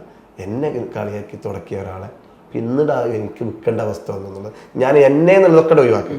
ആരെങ്കിലും ജീവിതത്തിൽ ഇങ്ങനെ പ്രതിസന്ധി കൂടെ പോകുന്നുണ്ടെങ്കിൽ നാളെ ഒരു ദിവസം നിങ്ങളൊരു ദിവസം വരും, ആ ദിവസത്തിനടി കാത്തിരിക്കുക, മധുരമായിട്ട് എനിക്ക് സന്തോഷിക്കുക. ഞാൻ അയാളെ ഇൻസൾട്ടും ചെയ്തില്ല കേട്ടോ, വളരെ മാന്യമായിട്ട് അയാളെ കാശ് കൊടുത്തു. ആ കട ഇപ്പം എൻ്റെ 20 ബ്രാഞ്ചിൽ പെട്ട ഒരു ബ്രാഞ്ചാണ്. ശരി ശരി, അൺബിലീവബിൾ ആണ് ശരിക്കും. കാരണം ലൈഫിൽ ഉണ്ടാകുന്ന കുറേ മാറ്റങ്ങൾ, അതായത് നമ്മൾ ഒരിക്കലും പ്രതീക്ഷിക്കാതെ, കാരണം ഇൻസൾട്ടായി പോയോടത്ത് നിന്ന് നമ്മളത് വാങ്ങിക്കുക എന്ന് പറയുന്നത് ഒട്ടും ചെറിയ കാര്യമല്ല. അതുപോലെ ഒരുപാട് അനുഭവങ്ങൾ സത്യത്തിൽ ലൈഫിൽ ജേണിയിൽ ഉണ്ടായിട്ടുണ്ട്. ഏറ്റവും വലിയ സങ്കടകരമായിട്ടുള്ള ജേണി പറഞ്ഞാൽ ഞാൻ ഡിഗ്രി കഴിഞ്ഞിട്ട് ജ്യേഷ്ഠൻ കസുകാരി ഗൾഫിലേക്ക് പോയല്ലോ. ഞാൻ ഈ ജാവാസ്ക്രിപ്റ്റ്, HTML, C++ ഇതൊക്കെ പഠിച്ചിരുന്നു, പ്രോഗ്രാമിംഗ് പഠിച്ചതിൻ്റെ ഇടയിൽ കിട്ടിയ ഗ്യാപ്പിലൊക്കെ പഠിച്ചിരുന്നു. അപ്പോൾ ഞാനൊരു വൈറ്റ് കോളർ ജോലിയാണ് പ്രതീക്ഷിച്ചത്, ഡിഗ്രി ഒക്കെ കഴിഞ്ഞ് കമ്പ്യൂട്ടർക്കായിരുന്നു. ഞാൻ ദുബായി പോയ സമയത്ത് എൻ്റെ വീട്ടിലെ സിറ്റുവേഷനിൽ എന്ത് പണിക്കും കയറാന്നുള്ള സിറ്റുവേഷനിലായിരുന്നു. അങ്ങനെ ഞാനൊരു കൺസ്ട്രക്ഷൻ കമ്പനിയിൽ സ്റ്റോർ കീപ്പറായിട്ട് ഇരിക്കുന്നത്. അപ്പോൾ അവിടെയുള്ള ആളുകളൊക്കെ മാനുവലായിട്ടാണ് സ്റ്റോറും അക്കൗണ്ട്സ് ഒക്കെ മെയിൻറ്റെയിൻ ചെയ്യുന്നത്. നമുക്ക് കമ്പ്യൂട്ടർ അറിയാം. അപ്പോൾ അവിടെ കമ്പ്യൂട്ടറൈസിലേക്ക് മാറുന്ന കാലമാണ് 2009. ആ സമയത്ത് ഞാൻ എന്ത് ചെയ്തു, പെട്ടെന്ന് കമ്പ്യൂട്ടറുകളൊക്കെ സ്പീഡാಗಿ കണ്ടപ്പോൾ എൻ്റെ സീനിയറായിട്ട് ഇരിക്കുന്ന ആൾക്ക് എന്നോട് വല്ലാത്തൊരു കോംപ്ലക്സ്. അറബികളൊക്കെ കാണുമ്പോൾ ഞാൻ ഫാസ്റ്റാണ് കാണുമ്പോൾ, അപ്പോൾ അയാൾ ഇന്ന് കമ്പ്യൂട്ടർ ഇരിക്കാനായിക്കോളൂ, എന്നെ സൈറ്റിൽ പറഞ്ഞേക്കും. അത് ചൂട് സമയത്ത് 12 മുതൽ 4 മണി വരെ ചൂടുള്ള കാലത്താണ്.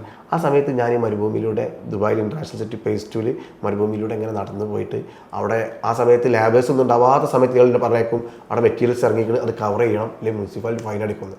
അത് 4 മണിക്ക് ലേബർമാർ എന്നിട്ട് ചെയ്യേണ്ട പണിയാണ്. പക്ഷേ എന്നെ പറഞ്ഞേക്കും ടാർപോളിനായിട്ട്. അത് ഞാൻ ഈ ചൂട് സമയത്ത് പോയിട്ട് ആ വെയിലത്ത് അത് കെട്ടി വരുമ്പോൾ ആകതാവും. അപ്പോൾ തണൽ കിട്ടാൻ വേണ്ടി ഒരു ബിൽഡിങ്ങിനെ താഴ്ത്തിയിരുന്നത്, ഉണ്ടാക്കുന്ന വലിയ ബിൽഡിംഗ് ഉണ്ടാക്കില്ല, അവിടെ ഇരിക്കുമായിരുന്നു, ഇരുന്ന് കാര്യമായിരുന്നു. കാരണം എനിക്ക് പറ്റാതെ, എന്നെക്കൂടെ പറ്റാതെ നടന്നു പോകണം, വണ്ടി പോലും ഉണ്ടാവില്ല ചൂട് സമയത്ത്. ഇന്നെങ്ങനെ പീഡിപ്പിക്കുകയായിരുന്നു സത്യം പറയുകയാണെങ്കിൽ. അടുത്തൊരു പ്രൊജക്റ്റ് കിട്ടി, അല്ലയിലേക്ക് ട്രാൻസ്ഫർ ആക്കി, പിന്നെ ട്രാൻസ്ഫർ ചെയ്തു. അവിടെ ഞാൻ സീനിയറായി. ഈ ദുബായിൽ ക്രൈസിസ് വന്നിട്ട് ഈ പ്രൊജക്റ്റ് സ്റ്റോപ്പ് ചെയ്തു. സ്റ്റോപ്പ് ചെയ്ത സമയത്ത് ഇയാൾ എൻ്റെ അപ്പുറത്തെ സീറ്റിലേക്ക് വന്നു. ഞാൻ ആ പ്രൊജക്റ്റിൽ ഞാൻ സീനിയർ, ഇയാൾ എൻ്റെ അപ്പുറത്തെ അസിസ്റ്റൻ്റായിട്ട് വന്നു. അതിൽ ഇയാൾ സങ്കടം സഹിക്കാതെ റിസൈൻ ചെയ്തു പോയി. അള്ളാഹു തന്നൊരു ഇതൊക്കെ മാത്രമല്ല, ഞാൻ ആ കരഞ്ഞിരുന്ന ബിൽഡിങ്ങില്ലേ, ആ ബിൽഡിങ്ങിൻ്റെ ടോപ്പിലെ മേലത്തെ ഫ്ലാറ്റാണ് ഇപ്പം ദുബായിൽ ഞാൻ ഷോറൂം വാങ്ങാൻ പോയപ്പോൾ ഞാൻ എടുത്തത്. എന്നിട്ട് ആ ഫ്ലാറ്റിൻ്റെ മേലെ ഞാൻ ലൈവ് വീഡിയോ ഇട്ടു. ഞാൻ കരഞ്ഞിരുന്ന ബിൽഡിങ്ങിൻ്റെ മേലെ ഞാൻ ഇന്ന് ചിരിച്ചിരിക്കുന്നുണ്ട്, ഇതിന് കാരണം പഠിച്ചവനാണ്, പിന്നെ എന്നെ സഹായിച്ചിട്ടുള്ള നിങ്ങളെല്ലാവരും ആണെന്ന് പറഞ്ഞിട്ടൊരു വീഡിയോ ഇട്ടു. ആ ബിൽഡിങ്ങിൻ്റെ മേലത്തെ ഏറ്റവും ടോപ്പ് ഫ്ലാറ്റ്, അത് 360 ആംഗിളിൽ ബുർജ് ഖലീഫ കാണുന്ന ഒരു അടിപൊളി ഫ്ലാറ്റാണ്. അതാണ് ഞാനിപ്പോൾ ദുബായ് ഷോറൂം തുടങ്ങാൻ പോയപ്പോൾ നമ്മൾ എടുത്തത്.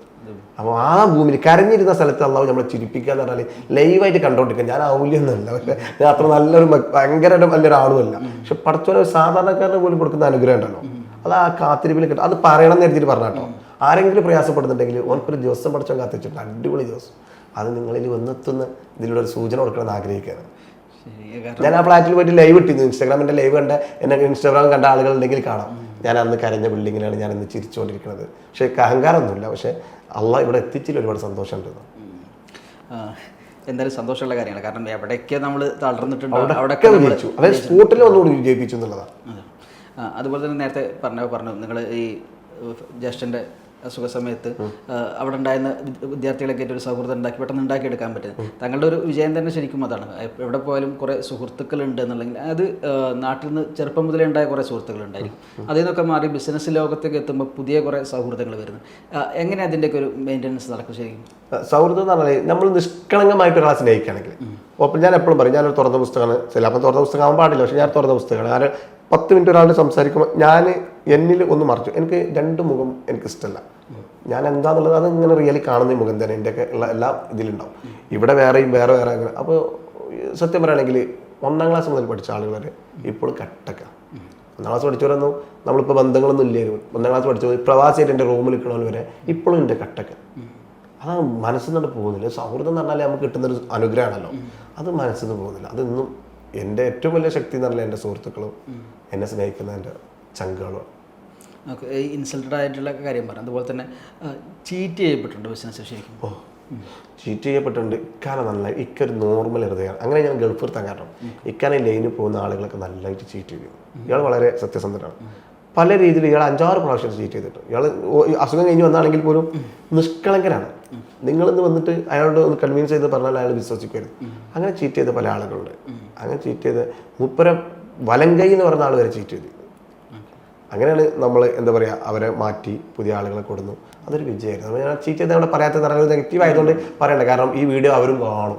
വെറുതെ അവർക്കറിയാം ഇന്ന് അവർ ഇരിക്കേണ്ട പൊസിഷൻ എന്തായിരുന്നു, അവരത് ചെയ്തുകൊണ്ട് അവർ നിൽക്കുന്ന ജോലി എന്താണെന്നുള്ളത് അവർക്കറിയാം. ഒരുപാട് ആളുകൾ പല ഘട്ടങ്ങളായി ചീറ്റ് ചെയ്യപ്പെട്ടിട്ടുണ്ട്. പിന്നെ ഒരു സത്യവിശ്വാസത്തിന് ഒരു മാളത്തിൽ നിന്ന് ഒരൊറ്റ പാമ്പടിക്കാൻ പാടുള്ളൂ എന്നുള്ളതുകൊണ്ട് പിന്നീട് സെയിം സിമിലാരിറ്റിയുള്ള ചീറ്റിങ് നമുക്ക് കിട്ടിയില്ല. വേറെ മേഖലയിൽ നിന്ന് പിന്നെയും കിട്ടിയിട്ടുണ്ട്. അത് ഈ സമൂഹത്തിൽ ഇറങ്ങുന്ന ഏതൊരാളോടും എനിക്ക് പറയാനുള്ളത്, നിങ്ങൾ ആരെയും കണ്ണടച്ച് വിശ്വസിക്കരുത്.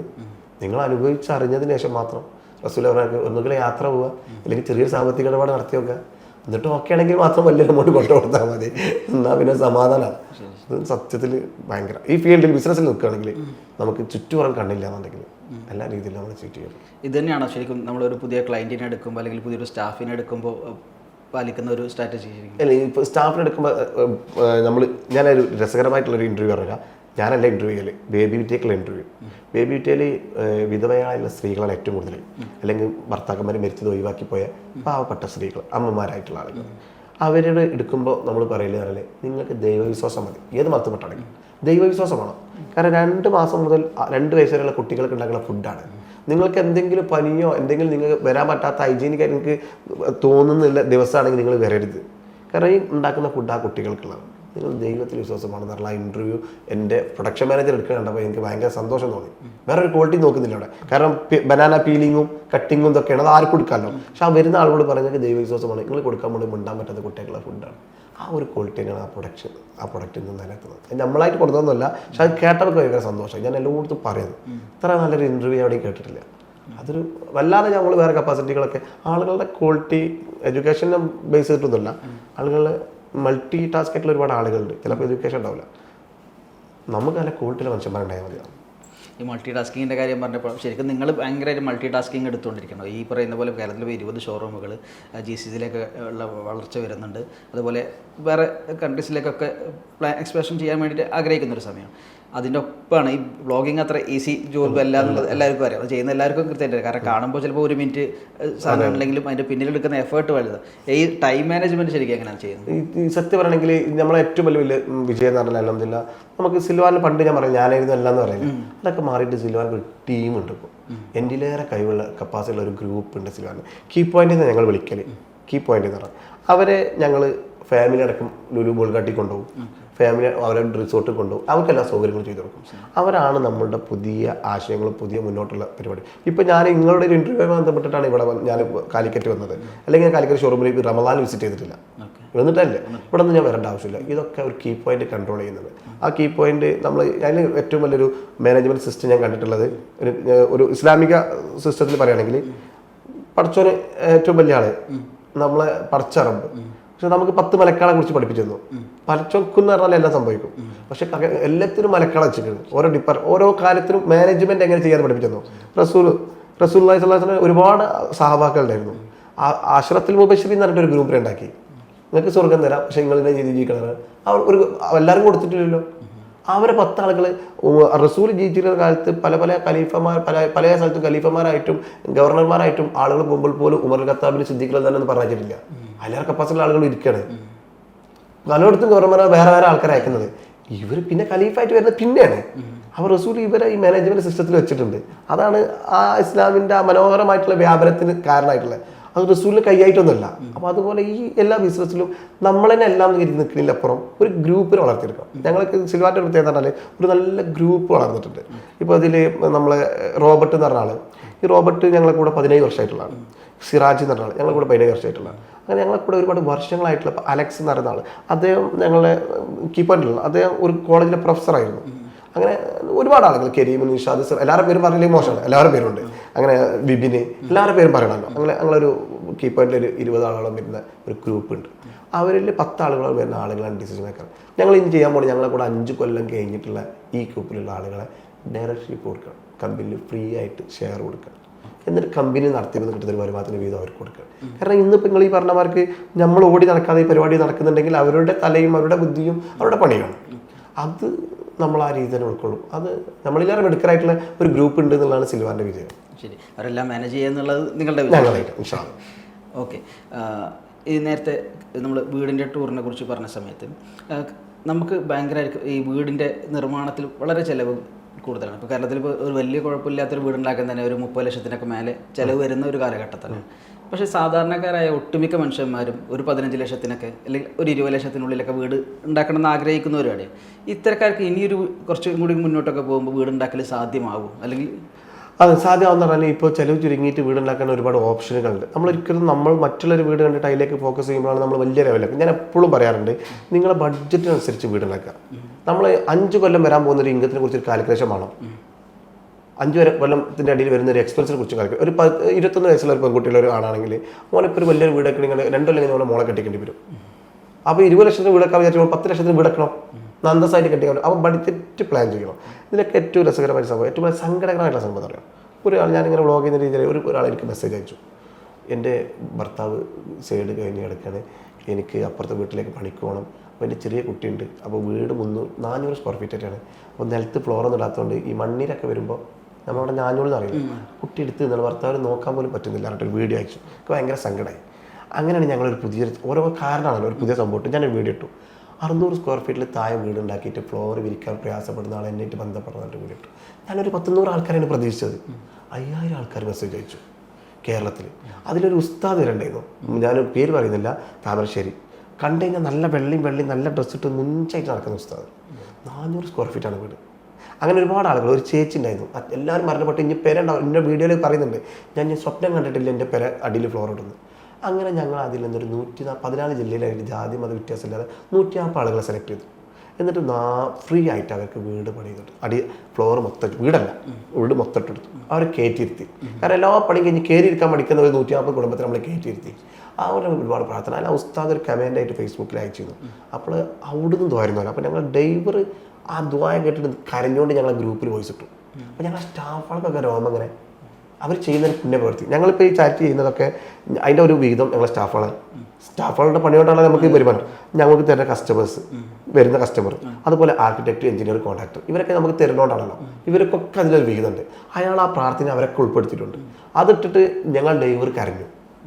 അപ്പോൾ നമ്മുടെ നാട്ടിൽ അങ്ങനെ ഒരുപാട് ആളുകളുണ്ട്. അപ്പോൾ ഞങ്ങൾ ഇപ്പോഴത്തെ ആഗ്രഹം 2030 ആകുമ്പോഴത്തേന് 5000 വീടിൻ്റെ ആളുകൾക്ക് ഫ്രീ ആയിട്ട് ഫ്ലോർ ചെയ്ത് കൊടുക്കണം. ഈ പ്രാവശ്യം ഞങ്ങൾ 200 ആൾക്കും ചെയ്യുന്നുണ്ട്. കഴിഞ്ഞ പ്രാവശ്യം 150 ഈ പ്രാവശ്യം 200 അടുത്ത പ്രാവശ്യം ഞാൻ കൂട്ടും. പക്ഷേ അത് അങ്ങനെ കൂട്ടി 5000 ആളുകൾക്ക് ഒരു കൊല്ലം ഇങ്ങനെ ചെയ്തെടുക്കാൻ പറ്റുന്ന കപ്പാസിറ്റിയിലേക്ക് സിൽവ വളരണം. അതിന് വേണ്ടി ബ്രാഞ്ചുകൾ വർദ്ധിപ്പിക്കാൻ വേണ്ടിയിട്ട് ഒരു പർപ്പസ് സെറ്റ് ചെയ്താണ് ഓടുകൾ. അപ്പോൾ നമ്മൾ ആ ഓട്ടത്തിന് ഒരു എനർജി ഉണ്ടാവും. ഇപ്പോൾ എനിക്ക് കിട്ടാനുള്ള വരുമാനം എൻ്റെ കുടുംബത്തിനും എൻ്റെ പാർട്ട്ണർ കിട്ടാനുള്ള വരുമാനമൊക്കെ ഇവിടെ ഉണ്ട്. അപ്പോൾ നമുക്ക് ഓടാൻ താല്പര്യം ഉണ്ടാവില്ല. പക്ഷേ ഇങ്ങനെ ഒരു സാധനം മുന്നിൽ കിടക്കൊണ്ട് നമുക്ക് ഓടാൻ താല്പര്യമുണ്ട്. നമ്മൾ ഓരോ ഓട്ടം ഓടുമ്പോഴും ഇതിൻ്റെ ഒരു ഭാഗമാണല്ലോ എന്നുള്ളൊരു ധാരണ ഉണ്ടോ. അതല്ലെന്നില്ല സത്യം പറയണമെങ്കിൽ ഒരാളുടെ മെസ്സേജിൽ നിന്ന് കിട്ടിയത് കേൾക്കുമ്പോൾ ഓരോ കാര്യങ്ങളും സന്തോഷം തരുന്ന. അതുപോലെ തന്നെ വീടിൻ്റെ കാര്യത്തിൽ തന്നെ തിരിച്ചു ചോദിക്കുകയാണ്. ഇപ്പോൾ നമ്മളൊക്കെ വീട്ടിൽ ഏറ്റവും കൂടുതൽ സ്പേസ് ഉപയോഗിക്കുന്ന ഒരു സാധനമാണ് കിച്ചൺ. ഒരു കിച്ചൺ ഉണ്ടായിരിക്കും, വർക്ക് ഏരിയ വേറെ ഉണ്ടായിരിക്കും, സ്റ്റോർ റൂം ഉണ്ടായിരിക്കും, അതിനോട് ചേർന്ന് ചിലപ്പം ഒരു ഫുഡ് കൗണ്ടർ ഉണ്ടായിരിക്കും. ഇത്രയും സ്പേസിലൊക്കെ ഇപ്പോൾ ഒരുവിധം എടുക്കുന്ന ഒരു മിഡിൽ ക്ലാസിൻ്റെ വീടുകളിലൊക്കെ സ്വാഭാവികമാണ്. പക്ഷേ ഇതേ ആളുകൾ തന്നെ ഇപ്പോൾ ഒരു ഫ്ലാറ്റിലാണ് താമസിക്കുന്നതെങ്കിൽ അവിടുത്തെ കിച്ചൺ എന്ന് പറഞ്ഞാൽ ഒരു ചെറിയ, അപ്പോൾ അവിടെയും നടക്കും ഇതേ പണികൾ, ഇവിടെയും നടക്കും. അപ്പോൾ നമ്മുടെ വീട്ടിൽ എക്സ്പെൻസ് വളരെയധികം ചിലവ് വരുന്ന ഒരു ഏരിയ കൂടിയാണല്ലോ കിച്ചൺ. കിച്ചണിക്ക് വേണ്ട ഒരുപാട് പ്രൊഡക്റ്റുകൾ നമ്മൾ ചെയ്യുന്നുണ്ട്. സിൽവാൻ ചെയ്യുന്നുണ്ട്. അപ്പോൾ ഇവിടുത്തെ ഒരു ചിലവ് കുറക്കാൻ ശരിക്കും ഇവരോടൊക്കെ പറയേണ്ട ഒരു കാര്യം എന്താണ്? ഇതിൻ്റെ സ്പേസിങ്ങിലായാലും ഇവിടെ ഉപയോഗിക്കുന്ന മെറ്റീരിയലുകളായാലും. അല്ല, ഇപ്പോൾ സ്റ്റോർ റൂം എന്ന് പറയുന്ന കൺസെപ്റ്റ് പതിയെ ആളുകൾക്ക് ഇല്ല. ഇപ്പോൾ സ്റ്റോർ റൂം നമ്മൾ കിച്ചണൊക്കെ ചെയ്യുമ്പോൾ ഒരുപാട് വാൾഡ്രോബ്സുകളും റാക്കുകളും വരും, അതിൽ തന്നെ വെക്കാം. എന്നാലും ആളുകൾ അവിടെ ഉണ്ടാക്കും. അതുപോലെ തന്നെ ചില ആളുകൾക്ക് ഇപ്പോൾ നമ്മൾ മോഡുലാർ കിച്ചൺ ചെയ്യുന്നുണ്ടെങ്കിൽ പിന്നെ അവിടെ റാക്ക് വാർക്കേണ്ട ആവശ്യമില്ല. ആ റാക്ക് വാർക്ക് പിന്നെ ഈ മോഡുലാർ കിച്ചൻ്റെ ആളുകൾ എന്നിട്ട് ആ റാക്ക് പൊട്ടിക്കലാണ്, അതൊരു വേസ്റ്റാണ്. അതുപോലെ പിന്നെ ഇവർ കിച്ചണും വർക്ക് ഏരിയയും കൂടെ ചെയ്യേണ്ട ഒരു ആവശ്യം വരുന്നില്ല. മോഡുലാർ കിച്ചൺ വലിയ രീതിയിൽ ചെയ്ത് അതിന് പണി പരിക്ക് വരാതിരിക്കാൻ വേണ്ടിയിട്ട് വേണമെങ്കിൽ വർക്ക് ഏരിയ ചെയ്യാം. അല്ല, അവിടെ വർക്ക് ഏരിയയിലും ഗ്യാസാണ് ഉപയോഗിക്കണമെങ്കിൽ പിന്നെ വർക്ക് ഏരിയയുടെ ആവശ്യമില്ലല്ലോ, മോഡുലാർ കിച്ചൺ തന്നെ മതിയല്ലോ. അപ്പോൾ ഞാൻ നേരത്തെ പറഞ്ഞ നമ്മുടെ ബഡ്ജറ്റിനനുസരിച്ച് ചില പെരകളുണ്ടാവും, ക്യൂട്ടായിരിക്കും, നല്ല സ്പേസ്. ഇപ്പം എൻ്റെ വീട് എടുക്കാം, എല്ലാ റൂമുണ്ട്, എനിക്ക് പല സൗകര്യങ്ങളും അവിടെ കുറവാണ്. റിയാലിറ്റി പറയുകയാണെങ്കിൽ അന്നൊക്കെ നമുക്ക് ഐഡിയ ഉണ്ടായില്ല. ചില ആളുകൾ വലിയ വീട് കിട്ടും, എന്നാൽ അവരുടെ ആവശ്യങ്ങൾ അവിടെ നടക്കുന്നില്ല. നമ്മളെ ആവശ്യം എന്താണെന്ന് വെച്ചാൽ വീട് സെറ്റ് ചെയ്യാം. 6 ബെഡ്റൂം ഉണ്ടാക്കി, വലിയ 2 ഹാൾ ഉണ്ടാക്കി, എനിക്കൊരു സാധനം എടുത്തേക്കാനോ അല്ലെങ്കിൽ ഒറ്റയ്ക്ക് ഇരുന്ന് വായിക്കാനോ ഒരു റീഡിംഗ് റൂം ഇല്ലെങ്കിൽ, വായനാശീലമുള്ള ഒരാളാണെങ്കിൽ അവർക്ക് ടെൻഷൻ അടിക്കും. അത് അവരതിൻ്റെ ആവശ്യത്തിനനുസരിച്ച് റൂം പ്ലാൻ ചെയ്യുകയാണെങ്കിൽ കുറച്ചും കൂടെ, എൻ്റെ ഒരു അഭിപ്രായത്തിൽ വീട് പ്ലാൻ ചെയ്യുമ്പോൾ മസ്റ്റായിട്ട് പെണ്ണുങ്ങളെ കൂടെ കൂട്ടണം, അല്ലെങ്കിൽ എക്സ്പെൻസ് വർദ്ധിക്കും. അങ്ങനെ ചോദിച്ചാൽ എന്താ കാര്യം എന്ന് പറഞ്ഞാൽ, നമ്മൾ ആളുകൾ സ്വാഭാവികമായിട്ട് കുറേ ആളുകൾ വീട്ടുകാരോടൊന്നും പറയില്ല, നമ്മളൊരു എഞ്ചിനീയറെ കണ്ട് കൂട്ടുകാരെ കണ്ട് ഒരു പ്ലാൻ തയ്യാറാക്കും. ഇവിടെയൊക്കെ ശേഷം പിന്നെ നമ്മൾ വീടിൻ്റെ അവസാന സമയത്ത് കിച്ചണൊക്കെ എടുക്കല്ലേ നീ വായോ എന്നൊക്കെ പറഞ്ഞിട്ട് ഓളൊക്കെ അഭിപ്രായം കിട്ടും. അപ്പോൾ ഓളോ അഭിപ്രായങ്ങൾ ഇങ്ങനെ പറയും, ഇവിടെ ഈ റാക്ക് പറ്റൂല, ഇവിടെ കബോർഡ് വേണം, അവിടെ അത് പറ്റും. അപ്പോൾ അങ്ങനെ അറിയാത്ത എക്സ്പെൻസ് ഇങ്ങനെ കയറി പോകും. അതിൻ്റെ മുൻപ് ഈ പ്ലാനിങ്ങിൽ തന്നെ ഇവിടെ കൂട്ടുകയാണെങ്കിൽ ഇവിടെ ആദ്യം തന്നെ പറയും ഇങ്ങനെ കാണുന്നത്. അപ്പോൾ നമുക്കൊരു ബെഡ്റൂം അടി ചുരുക്കാം, എന്നിട്ട് ഈ പരിപാടിയൊക്കെ നടത്തി കൊടുക്കാം. അപ്പോൾ എപ്പോഴും വീടിൻ്റെ പ്ലാൻ ചെയ്യുകയാണെങ്കിൽ സ്ത്രീകൾ കൂടെ ഉണ്ടായിരിക്കണം എന്നാണ് എൻ്റെ പേഴ്സണൽ അഭിപ്രായം. എന്നാൽ ആ വീട്ടിൻ്റെ സൗകര്യങ്ങൾ ഒരാദ്യം തന്നെ പറഞ്ഞുതരും. മൾട്ടി ടാസ്ക് ആണ് ഇപ്പോഴത്തെ പെൺകുട്ടികളൊക്കെ, എല്ലാം അറിയാം അവർക്ക്. അവർ പറഞ്ഞു ചിലപ്പോൾ 5 ബെഡ്റൂമിൽ കാട്ടി നല്ലൊരു പേരിൽ 3 ബെഡ്റൂം ആയിരിക്കും. ബാക്കി ഒരുപാട് നല്ല സ്ഥലങ്ങൾ സ്പേസ് ആയിട്ട് ഇരിക്കാൻ പറ്റും, റൊമാൻറ്റിക് ആയിട്ട് ഇരിക്കാൻ പറ്റുന്ന സ്പേസ് ഒക്കെ ഉണ്ടാക്കാൻ പറ്റും. വീടിൻ്റെ ഉള്ളിൽ തന്നെ നമുക്ക് ഭംഗിയാക്കാനോ. 2 മക്കളുള്ള ഒരു വീട്ടിൽ 5 ബെഡ്റൂം ഉണ്ടായിട്ട് വലിയ കാര്യമൊന്നുമില്ല. നേരെ കുറച്ചവിടെ 3 ബെഡ്റൂം ആക്കി ബാക്കി നല്ല കോമൺ സ്പേസുകൾ ഉണ്ടാക്കിയാൽ ഹാപ്പി ലൈഫ് കിട്ടും. അത് എപ്പോഴും ചിലവ് ചുരുക്കാൻ പറ്റുന്ന മാർഗ്ഗം കൂടെ. കിച്ചണൊന്ന് സ്പേസ് ആക്കി ഒന്ന് നല്ല രീതിയിൽ ചെയ്ത് മോഡലാക്കി ഒക്കെ ചെയ്യാനൊക്കെ പറ്റും. ഒരുപാട് സ്റ്റോർ റൂം, ഒരു വർക്ക് ഏരിയ, എന്നിട്ടൊരു പുറത്തിറക്കി കിട്ടിയ വർക്ക് ഏരിയ ഉണ്ടാവും. അങ്ങനെയൊക്കെ ചെയ്യുമ്പോൾ ഒരുപാട് എക്സ്പെൻസാണ്. ക്യാഷുള്ളവർക്ക് ചെയ്യാം, ഞാൻ പറഞ്ഞ നോർമൽ ആളുകളുടെ അവസ്ഥ. അതുപോലെ ലൈറ്റിങ്ങിലും നിങ്ങൾ ടൈൽസ് കൂടാതെ ലൈറ്റിങ്ങിൻ്റെ ബിസിനസ് കൂടി ചെയ്യുന്നുണ്ടല്ലോ. ലൈറ്റിങ്ങിൽ പക്ഷേ നമ്മൾ കാണാൻ ഭംഗിയുള്ള പലതിൻ്റെയും ഭയങ്കര എക്സ്പെൻസാണ് കാണാമല്ലോ. നമ്മൾ എപ്പോഴും എവിടെ പോയിട്ട് നോക്കുകയാണെങ്കിലും കുറച്ച് ഭംഗിയുള്ള ലൈറ്റ് വരെ വളരെ എക്സ്പെൻസ് കൂടുതലാണ്. എങ്ങനെ ഇതിനെ കോസ്റ്റ് എഫക്റ്റീവായിട്ട് നമുക്ക് ചെയ്തു കൊടുക്കാൻ പറ്റുന്നുണ്ട്? ലൈറ്റിൻ്റെ ഒരു പ്രത്യേകത, നമ്മളിപ്പോൾ നമ്മുടെ വീട്ടിലേക്ക് ആവശ്യത്തിലപ്പുറം ലൈറ്റ് ചിലയിടത്തിടും. ബെഡ്റൂമിലൊന്നും ചില സമയത്ത് നമുക്ക് ഈ കോബ് ലൈറ്റുകൾ, കൺസീൽഡ് കോബ് ലൈറ്റ്, നമ്മുടെ ഹോട്ടൽ 5 സ്റ്റാർ ഹോട്ടലിൽ പോകുമ്പോൾ ലൈറ്റ് ഉണ്ടാവും റൂമിൽ. നമ്മളെ കണ്ണിന് ബുദ്ധിമുട്ട് വരില്ല. ഈ ലൈറ്റ് കണ്ണിന് ഭയങ്കര പ്രശ്നമാണ്. ചില നേരിട്ട് നമുക്ക് ലൈറ്റിലേക്ക് നോക്കി പിന്നെ വേറെ എവിടേക്ക് നോക്കുമ്പോൾ നമുക്ക് വേറെ ബ്ലർ വരും. അപ്പോൾ ആ റൂമിൽ അങ്ങനത്തെ ലൈറ്റുകളൊക്കെ അറിയാം. ലൈറ്റിംഗ് എഞ്ചിനീയറാണ് ഇപ്പോൾ. അപ്പോൾ നമ്മൾ ആ റൂമിലേക്ക് ആവശ്യമുള്ള ലൈറ്റ് അവിടെ മതി. ഓരോ ഏരിയയിലേക്ക് ആവശ്യമുള്ള ലൈറ്റ്, വോൾ ലൈറ്റ് കൊടുക്കുമ്പോൾ മറ്റുള്ള ലുമിൻസ് നോക്കും ലൈറ്റിൻ്റെ. അത് നോക്കിയിട്ടാണ് ലൈറ്റ് കൺഫേം. പണ്ടത്തെ വാക്ക് എല്ലാ ദിവസവും ഒരു 110 ബൾബാണ്ട് വെക്കലില്ല. ഇന്ന് ഒരു ട്യൂബും വെക്കും. എന്താണ് എവിടെ വേണ്ടതെന്നല്ല നോക്കുക. അപ്പോൾ ഒരുപാട് കറണ്ട് ബില്ലാവും. ഇന്ന് എന്ന് പറഞ്ഞാൽ നമുക്ക് പവർ ഫാക്ടറൊക്കെ ചെക്ക് ചെയ്യാൻ പറ്റുന്ന പ്രൊഡക്റ്റ്. ഇപ്പോൾ ഒരു തരത്തിലൊരു പാനൽ ലൈറ്റ്, അതിന് 10 വാട്ട് എന്നാണ് കാണിക്കുന്നത്. പക്ഷേ അതിൻ്റെ പവർ ഫാക്ട് കറക്റ്റ് ആണോ, അതിന് 10 വാട്ട് തന്നെ എടുക്കുന്നത്, അത് ചിലവഴിക്കാൻ ഇത്ര വോൾട്ടേജ് ആവശ്യമുണ്ടോ എന്നൊക്കെ കറക്റ്റ് ചെക്ക് ചെയ്യാനുള്ള മെഷീനറീസ് ഉണ്ട്. ഇന്ന് സിൽവാനിൽ അതുണ്ട്, പല കമ്പനിയിലും അതുണ്ട്. അപ്പോൾ നമ്മൾ ഏതെങ്കിലും ഒരു ബൾബ് കൊണ്ടുവച്ചിട്ട് ഒരുപാട് നോക്കുന്നത് നമ്മൾ ആ വീടിൻ്റെ ആവശ്യത്തിനുള്ള, ആദ്യം തന്നെ ഇപ്പോൾ ഒരു കൺസ്ട്രക്ഷൻ നടക്കുന്ന ഒരു വീട് ആഫ്റ്റർ പ്ലാസ്റ്ററിങ് അല്ലെങ്കിൽ വയറിങ്ങിന് മുന്നേ പോയിന്റ് പറഞ്ഞെടുക്കാൻ പറ്റുന്ന നല്ല ടെക്നീഷ്യന്മാരുണ്ട്. ഇവിടെ എത്ര ലൈറ്റ് മതി, അവിടെ പോയിന്റ് ഇട്ടാൽ മതി. വെറുതെ വയർ വിളിച്ചിട്ട് അവിടെ ഇവിടെ ഒക്കെ പ്ലഗ് വെച്ചിട്ട് ആ പ്ലഗിൽ ലൈറ്റ് കൊണ്ട് ഫിറ്റ് ചെയ്യുന്ന പരിപാടി വരുമ്പോൾ നമുക്ക് ഒരുപാട് ക്യാഷ് ആവും. നേരെ വെച്ചാൽ നമ്മളെ വീട് ഭംഗിയാവും വേണം, എന്നാൽ മോഡലാവണം.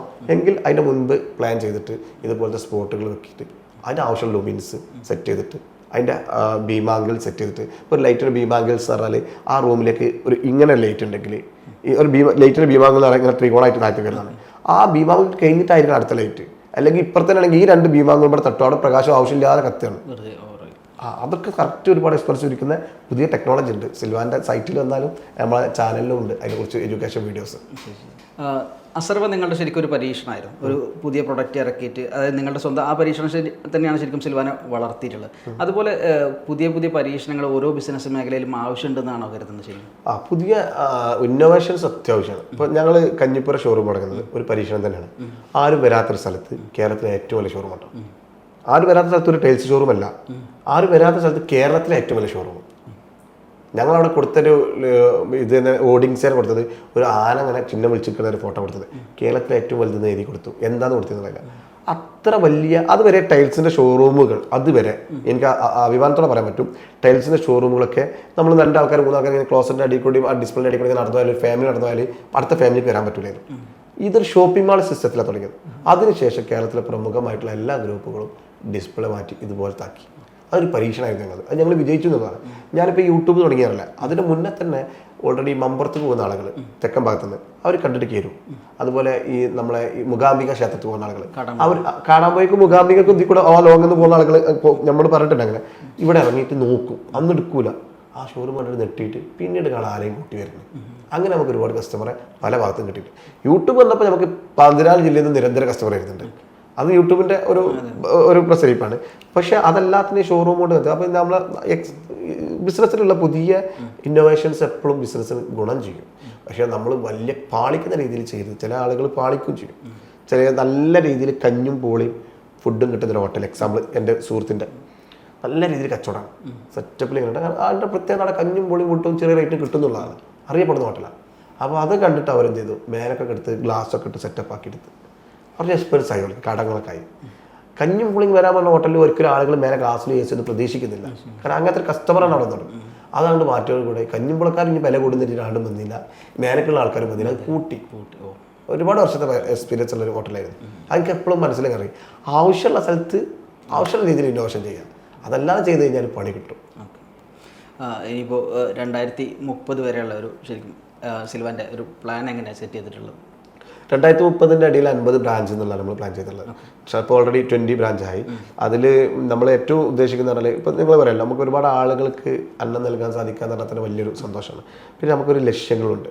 നമ്മൾ ഇപ്പോൾ ഉദാഹരണത്തിന് ഇത്ര ആളുകൾ ആഫ്രിക്ക, അതുപോലെ തന്നെ ഈ യൂറോപ്പിൽ പ്ലാനില്ല, ആഫ്രിക്കയിലും ഈ മിഡിൽ ഈസ്റ്റിലും നമുക്ക് പ്ലാനുണ്ട് ഷോറൂമുകൾ. നമ്മൾ ബ്രാഞ്ച് വർദ്ധിപ്പിക്കുക, വ്യാപിപ്പിക്കുക. അതിലൂടെ പറ്റുന്ന വരുമാനം നമ്മളിപ്പോൾ ഉദ്ദേശിക്കുന്നത് നമ്മളൊരു പരിമിതിക്കപ്പുറം നമുക്ക് ഈ ക്യാഷ് ആവശ്യമില്ല. ഒരു പരിമിതിക്കപ്പുറം കിട്ടിക്കഴിഞ്ഞാൽ പിന്നെ അതിനർഹരായിട്ടുള്ള ആളുകൾക്ക് എത്തിക്കുക എന്നുള്ളത്. ഞങ്ങളെ പാർട്ട്ണർമാരൊക്കെ ആണെങ്കിലും എല്ലാവരും ആ ഒരു മൂടുള്ള ആളുകളാണ്, അത്ര ആളുകൾക്ക് സഹായിക്കുക എന്നുള്ളത്. ഇപ്പോൾ സിൽവാൻ ചാരിറ്റി എന്ന് പറഞ്ഞിട്ട് ഞങ്ങളൊരു അടുത്ത് ഒരു ലാൻഡ് രജിസ്റ്റർ ചെയ്യുന്നുണ്ട്. അപ്പോൾ ഞങ്ങൾ കൂടെ തന്നെയുള്ള റോബർട്ട് എന്ന് പറഞ്ഞ ആളൊക്കെ പതിനേഴ് കൊല്ലം നമുക്ക് സ്വന്തമായിട്ട് വീടില്ല കേട്ടോ, അവർക്ക് വീട് നമ്മൾ വെച്ചു കൊടുക്കണം. അങ്ങനെ അതിൽ ഞങ്ങൾ തന്നെ നമ്മളുമായി സ്റ്റാഫിലുള്ള ആളുകൾക്ക് കേട്ടോ, വയ്യാത്ത ആളുകൾക്ക് വീടുണ്ടാക്കി കൊടുക്കുക, അത് നമ്മളെ കാശിനെ എടുത്ത് കൊടുക്കുക. മറ്റുള്ള ആളുകൾക്ക് നമ്മൾ ചെയ്യുന്ന വീട് വെച്ചിട്ട് കഴിയാൻ പറ്റാത്ത ആളുകൾക്ക് നമ്മൾ എല്ലാവർക്കും ഇല്ല കേട്ടോ, പറ്റാവുന്ന ആളുകൾക്ക് നമ്മൾ ചെയ്യുന്ന ബിസിനസ് ഫ്ലോറാണ്, ഫ്രീ ആയിട്ട് ഫ്ലോർ ഇട്ട് കൊടുക്കുക. അങ്ങനെ രീതിയിലേക്ക്. അപ്പോൾ 2030 ആകുമ്പോൾ ഞങ്ങൾക്ക് എങ്ങനെ ഒരു വിശാലമായിട്ട് 5000 ആളുകൾക്ക് വീട് വെച്ച് കൊടുക്കണമെങ്കിൽ ഞങ്ങൾക്ക് 50 ബ്രാഞ്ചെങ്കിലും വേണം. കാരണം അത്യാവശ്യം ക്യാഷ് വരുന്നുണ്ടല്ലോ. അതാണ് ഞങ്ങളെ ടൈൽസിലെ ഇഷ്ടം. ഞങ്ങളെ നേരെ മറിച്ച് ഇതേ ഒരു വിഷൻ തന്നെ ഞങ്ങൾക്ക് ബേബി ടീലുള്ളത്. ബേബി ടീൽ ഞങ്ങൾ 1 മില്യൺ പാവപ്പെട്ട കുട്ടികൾക്ക് 2030 ആകുമ്പോൾ ഞങ്ങൾ ഫീഡ് ചെയ്യുന്നു. ലോകത്ത് യുനെസ്കോയുടെ കണക്ക് പ്രകാരം 128 മില്യൺ കുട്ടികളിൽ 5 വയസ്സിന് താഴെ മരിക്കുന്ന എല്ലാ കുട്ടികളും അധികം 90% പോഷകാഹാരമില്ലാതെ മരിക്കുന്നത്. അപ്പോൾ ഞങ്ങളെ പരിപാടി പോഷകാഹാരം കൊടുക്കണമല്ലോ. അപ്പോൾ ഇന്ത്യയിലും ആഫ്രിക്കയിലാണ് ഏറ്റവും കൂടുതൽ ഒരുപാട് ആളുകളുള്ളത്. അപ്പോൾ ഞങ്ങൾ ഇന്ത്യയിൽ തന്നെ 1 മില്യൺ ആളുകൾ 2030 ആകുമ്പോഴത്തേന് ഫ്രീ ആയിട്ട് ഫീഡ് ചെയ്യും. അതിൻ്റെ ഭാഗമായിട്ട് ഇപ്പോൾ 1400 ആളുകൾ സ്റ്റാർട്ട് ചെയ്തിട്ടുണ്ട്. കേരളത്തിലെ 1500 ആളുകളെ ഞങ്ങൾ ഫ്രീ ആയിട്ട് ഫീഡ് ചെയ്യാൻ ഞാൻ വീഡിയോ ഇട്ടിരുന്നു. 1500 കുട്ടികൾ ഫീഡ് ചെയ്യാന്ന് പറഞ്ഞാൽ ഉച്ചക്കുള്ള ബിരിയാണിയും ചോറും കൊടുക്കുക എന്നുള്ളതല്ല, അവരെ വീട്ടിലേക്ക് ആവശ്യമുള്ള ആ കുട്ടികൾക്ക് ആവശ്യമുള്ള പോഷകാഹാരം, ശരീരത്തിൻ്റെ വളർച്ചയ്ക്കും മസിൽ പുഷ്ടിക്കാനൊക്കെ ഉള്ള നാച്ചുറൽ ആയിട്ടുള്ള അത് ഞങ്ങൾ 2 വയസ്സാകുന്നവരെ ഫ്രീ ആയിട്ട് കൊടുക്കും. അതാണ് ഞങ്ങൾ പ്ലാൻ ചെയ്യുന്നത്. അതും 2030 ആകുമ്പോൾ 1 മില്യൺ, അതായത് 10 ലക്ഷം ആളുകൾക്ക് ഇന്ത്യയിൽ ഫ്രീ ആയിട്ട് കൊടുക്കണം എന്നുള്ള ആഗ്രഹം. അതിൻ്റെ ലക്ഷ്യം ഇതുപോലെ ഇങ്ങനെ റിസൈഡ് കൂടെ ഓടി കൊടുക്കുക. എപ്പോഴും പർപ്പസ് ഉണ്ടെങ്കിൽ മാത്രമേ നമുക്ക് ഓടാൻ തോന്നുള്ളൂ. മറ്റു മിഷനൊക്കെ നമ്മൾ കംപ്ലീറ്റ് ആവും. പർപ്പസ് വേണം. പർപ്പസ് ഉണ്ടെങ്കിൽ നമുക്ക് റെസ്റ്റ് ഉണ്ടാവില്ല. മരിക്കുന്ന സമയത്ത് നെറ്റിത്തടയിൽ വേർപ്പോട് കൂടെ മരിക്കണം എന്ന് ആഗ്രഹിക്കുന്നതാണ്. അപ്പോഴും റെസ്റ്റ് പാടില്ല. ഇതിൻ്റെ ഭാഗത്തിൽ ബിസിനസ് ആണെങ്കിലും നമ്മളിതിൽ ഒരു എന്താ പറയുക, ഒരു അമലായിട്ട് കാണും. കാരണം ഒരുപാട് ആളുകൾക്ക് ചെയ്യാൻ കഴിയുന്ന സഹായിക്കാൻ പറ്റുന്ന. ഇന്നിപ്പോൾ ഞാനൊരു നോർമൽ മനുഷ്യനാണെങ്കിൽ ഞാൻ ഇന്ന് വരുമ്പോൾ ഒരു ഉദാഹരണം പറയുകയാണ്. ഞാൻ നോർമൽ മനുഷ്യനാണെങ്കിൽ എനിക്ക് ഇപ്പോൾ ഒരാളെന്നോട് സഹായം ചോദിച്ചാൽ എനിക്ക് കൊടുക്കാൻ കഴിയില്ല. ഞാൻ അങ്ങനെ ഭയങ്കര സഹായം ചെയ്യുന്ന ആളൊന്നുമില്ല കേട്ടോ, തെറ്റിദ്ധരിക്കൊന്നും വേണ്ട. ഞാൻ എൻ്റെ ഒരു കൂട്ടുകാർ ഗൾഫിൽ നിന്ന് വന്നതാണ്. ഒരു ദിവസം വെറുതെ ചോദിച്ചു എന്താണ് അവസ്ഥ എന്ന് ചോദിച്ചു. ഗൾഫ് ക്യാൻസലാക്കി വന്നത്. അതിൻ്റെ കുറച്ച് മുന്നേ അവൻ ഫാമിലിനെ കൊണ്ടുപോയിരുന്നു. അവർ പറഞ്ഞു കുഴപ്പമില്ലടാറുണ്ട്, അവർക്ക് എന്തായാലും പറയടാറ്. സത്യം പറയണമെങ്കിൽ കഴിഞ്ഞ ആഴ്ച ഒരു പള്ളിക്കൽ ഉസ്താദിന് 500 രൂപ വാങ്ങിയതാണ്. തിരിച്ചു കൊടുക്കാൻ പറ്റില്ല. ഞാൻ ദുബായിൽ വന്നുകൊണ്ട് ഉസ്താദ് ഞാൻ മറന്നതായിരിക്കും എന്ന് വിചാരിച്ചു. എൻ്റെ ഇല്ലാത്തതുകൊണ്ടാണ്. എൻ്റെ കില്ലിടാറ് എന്താ നമ്മൾ മനസ്സിലാക്കുക. അവർക്ക് ഓൻ ഓൾറെഡി എനിക്ക് കാശ് തരാൻ കേട്ടോ. ഞാൻ എന്താ പാടുന്ന ചോദിക്കുമ്പോൾ എന്നോട് പറഞ്ഞത് ഉസ്താദ് കാശ് തരാൻ ടച്ചിട്ട്. ഞാൻ ക്യാഷിനല്ലടാ, ഓൾറെഡി അവനക്ക് കാശ് തരാണ്ട്. ഞാൻ സഹായിച്ചിരുന്നു അവനെ വീട് പണിക്ക് ക്യാഷ്. അപ്പം മോൻ്റെ അവസ്ഥ മോൻ്റെ ഞാൻ ആ ക്യാഷ് വയ്ക്കണം. അങ്ങനെ ചോദിച്ചു പറഞ്ഞ അഭിമാനിയാണ്. കുത്തി ചോദിച്ചപ്പോൾ എന്നോട് പറഞ്ഞ് ഇങ്ങനെ. അപ്പോൾ ഒരു കുഴപ്പമില്ലാത്തൊരു എമൗണ്ട് ഗൂഗിൾ ട്രാൻസ്ഫർ ചെയ്യാൻ പറ്റി. എൻ്റെ അക്കൗണ്ടിൽ കൈണ്ടായിരുന്നുണ്ടല്ലോ. ഈ റമദാനിൽ രാത്രി പോയിട്ട് അവൻ്റെ വീട്ടിലേക്ക് ഒരു വലിയ ഗിഫ്റ്റ് കൊടുക്കാൻ പറ്റും. ആളെ പേര് പറയുന്നില്ല, ഒന്നൊന്നല്ല, ഞാൻ ഉദാഹരണം പറയാം. അതെനിക്ക് പറ്റുന്നത്, എനിക്ക് തോന്നിയപ്പോൾ ചെയ്യാൻ പറ്റുന്നത് ഞാൻ ബിസിനസ്സുകാരനായതുകൊണ്ട്, എൻ്റെ കയ്യിൽ ക്യാഷ് ഉണ്ടായതുകൊണ്ട്. അല്ല ക്യാഷ് വരുമ്പോൾ നമുക്ക് ഇങ്ങനത്തെ ഒരുപാട് സ്വപ്നങ്ങൾ നിറവേറ്റാൻ പറ്റും. ഞാൻ നിങ്ങൾ വരുന്ന യാത്രയിൽ എന്നെ ഒരാൾ വിളിച്ചു. ഒരു നല്ല മനുഷ്യനാണ്, ഗൾഫ് നല്ല ചാരിറ്റി ചെയ്യുന്ന മനുഷ്യനാണ് അദ്ദേഹം. മറ്റേ തേനിയിൽ ഒരു പാവപ്പെട്ട അനാഥയായിട്ടുള്ള കുട്ടികളെ 60ഓളം പെൺകുട്ടികൾ പഠിക്കുന്ന എത്തിങ്ങൾ അവിടെ ഒരു പള്ളിയുണ്ട്, അത് 1100 സ്ക്വയർ മേലൊക്കെ ഉണ്ടാക്കുന്നുണ്ട്. ഞങ്ങളും കുറച്ച് ആൾക്കാരാണ് മുന്നോട്ട് കൊണ്ടുപോകാൻ പ്രയാസമുണ്ട്. ഞാനിപ്പോൾ അതിൻ്റെ വോയിസിൽ റിപ്പോർട്ട് എടുത്തിട്ട് വന്നത്. ഞാൻ എന്താ കൊടുത്തത് നിങ്ങളോട് പറഞ്ഞില്ലേ? അതൊക്കെ നമുക്ക് എന്തെങ്കിലും ഒരാൾ പറയുമ്പോൾ എല്ലാം ചെയ്യാൻ കഴിയുന്നില്ല. നമുക്ക് ഒരു ദിവസം ഒരുപാട് മെസ്സേജ് കിട്ടോ, എല്ലാം പറ്റില്ല. പക്ഷേ ഏത് വന്നാലും ഒരു ചെറിയ രീതിയിൽ ഒന്ന് ചെയ്യാൻ പറ്റുന്നുണ്ടെങ്കിൽ ഒരു ബിസിനസ് ഉണ്ടായതുകൊണ്ട്. അപ്പോൾ നിങ്ങളുടെ ഈ പറയുന്ന പോലെ സ്വപ്നങ്ങളും ബിസിനസ്സും ഒപ്പം യാത്രകളും വിജയിക്കട്ടെ എന്ന് കൂടി ആശംസിച്ചുകൊണ്ട് നിർത്താം. Thank you. എല്ലാവർക്കും നല്ലത് വരട്ടെ ആഗ്രഹിക്കുന്നു, പ്രാർത്ഥിക്കുന്നു. നിങ്ങളെല്ലാവരും പ്രാർത്ഥനയിൽ നമ്മളെ ഉൾപ്പെടുത്തുക. എന്തെങ്കിലും പോരായ്മ ഉണ്ടെങ്കിൽ ക്ഷമിക്കുക. Thank you.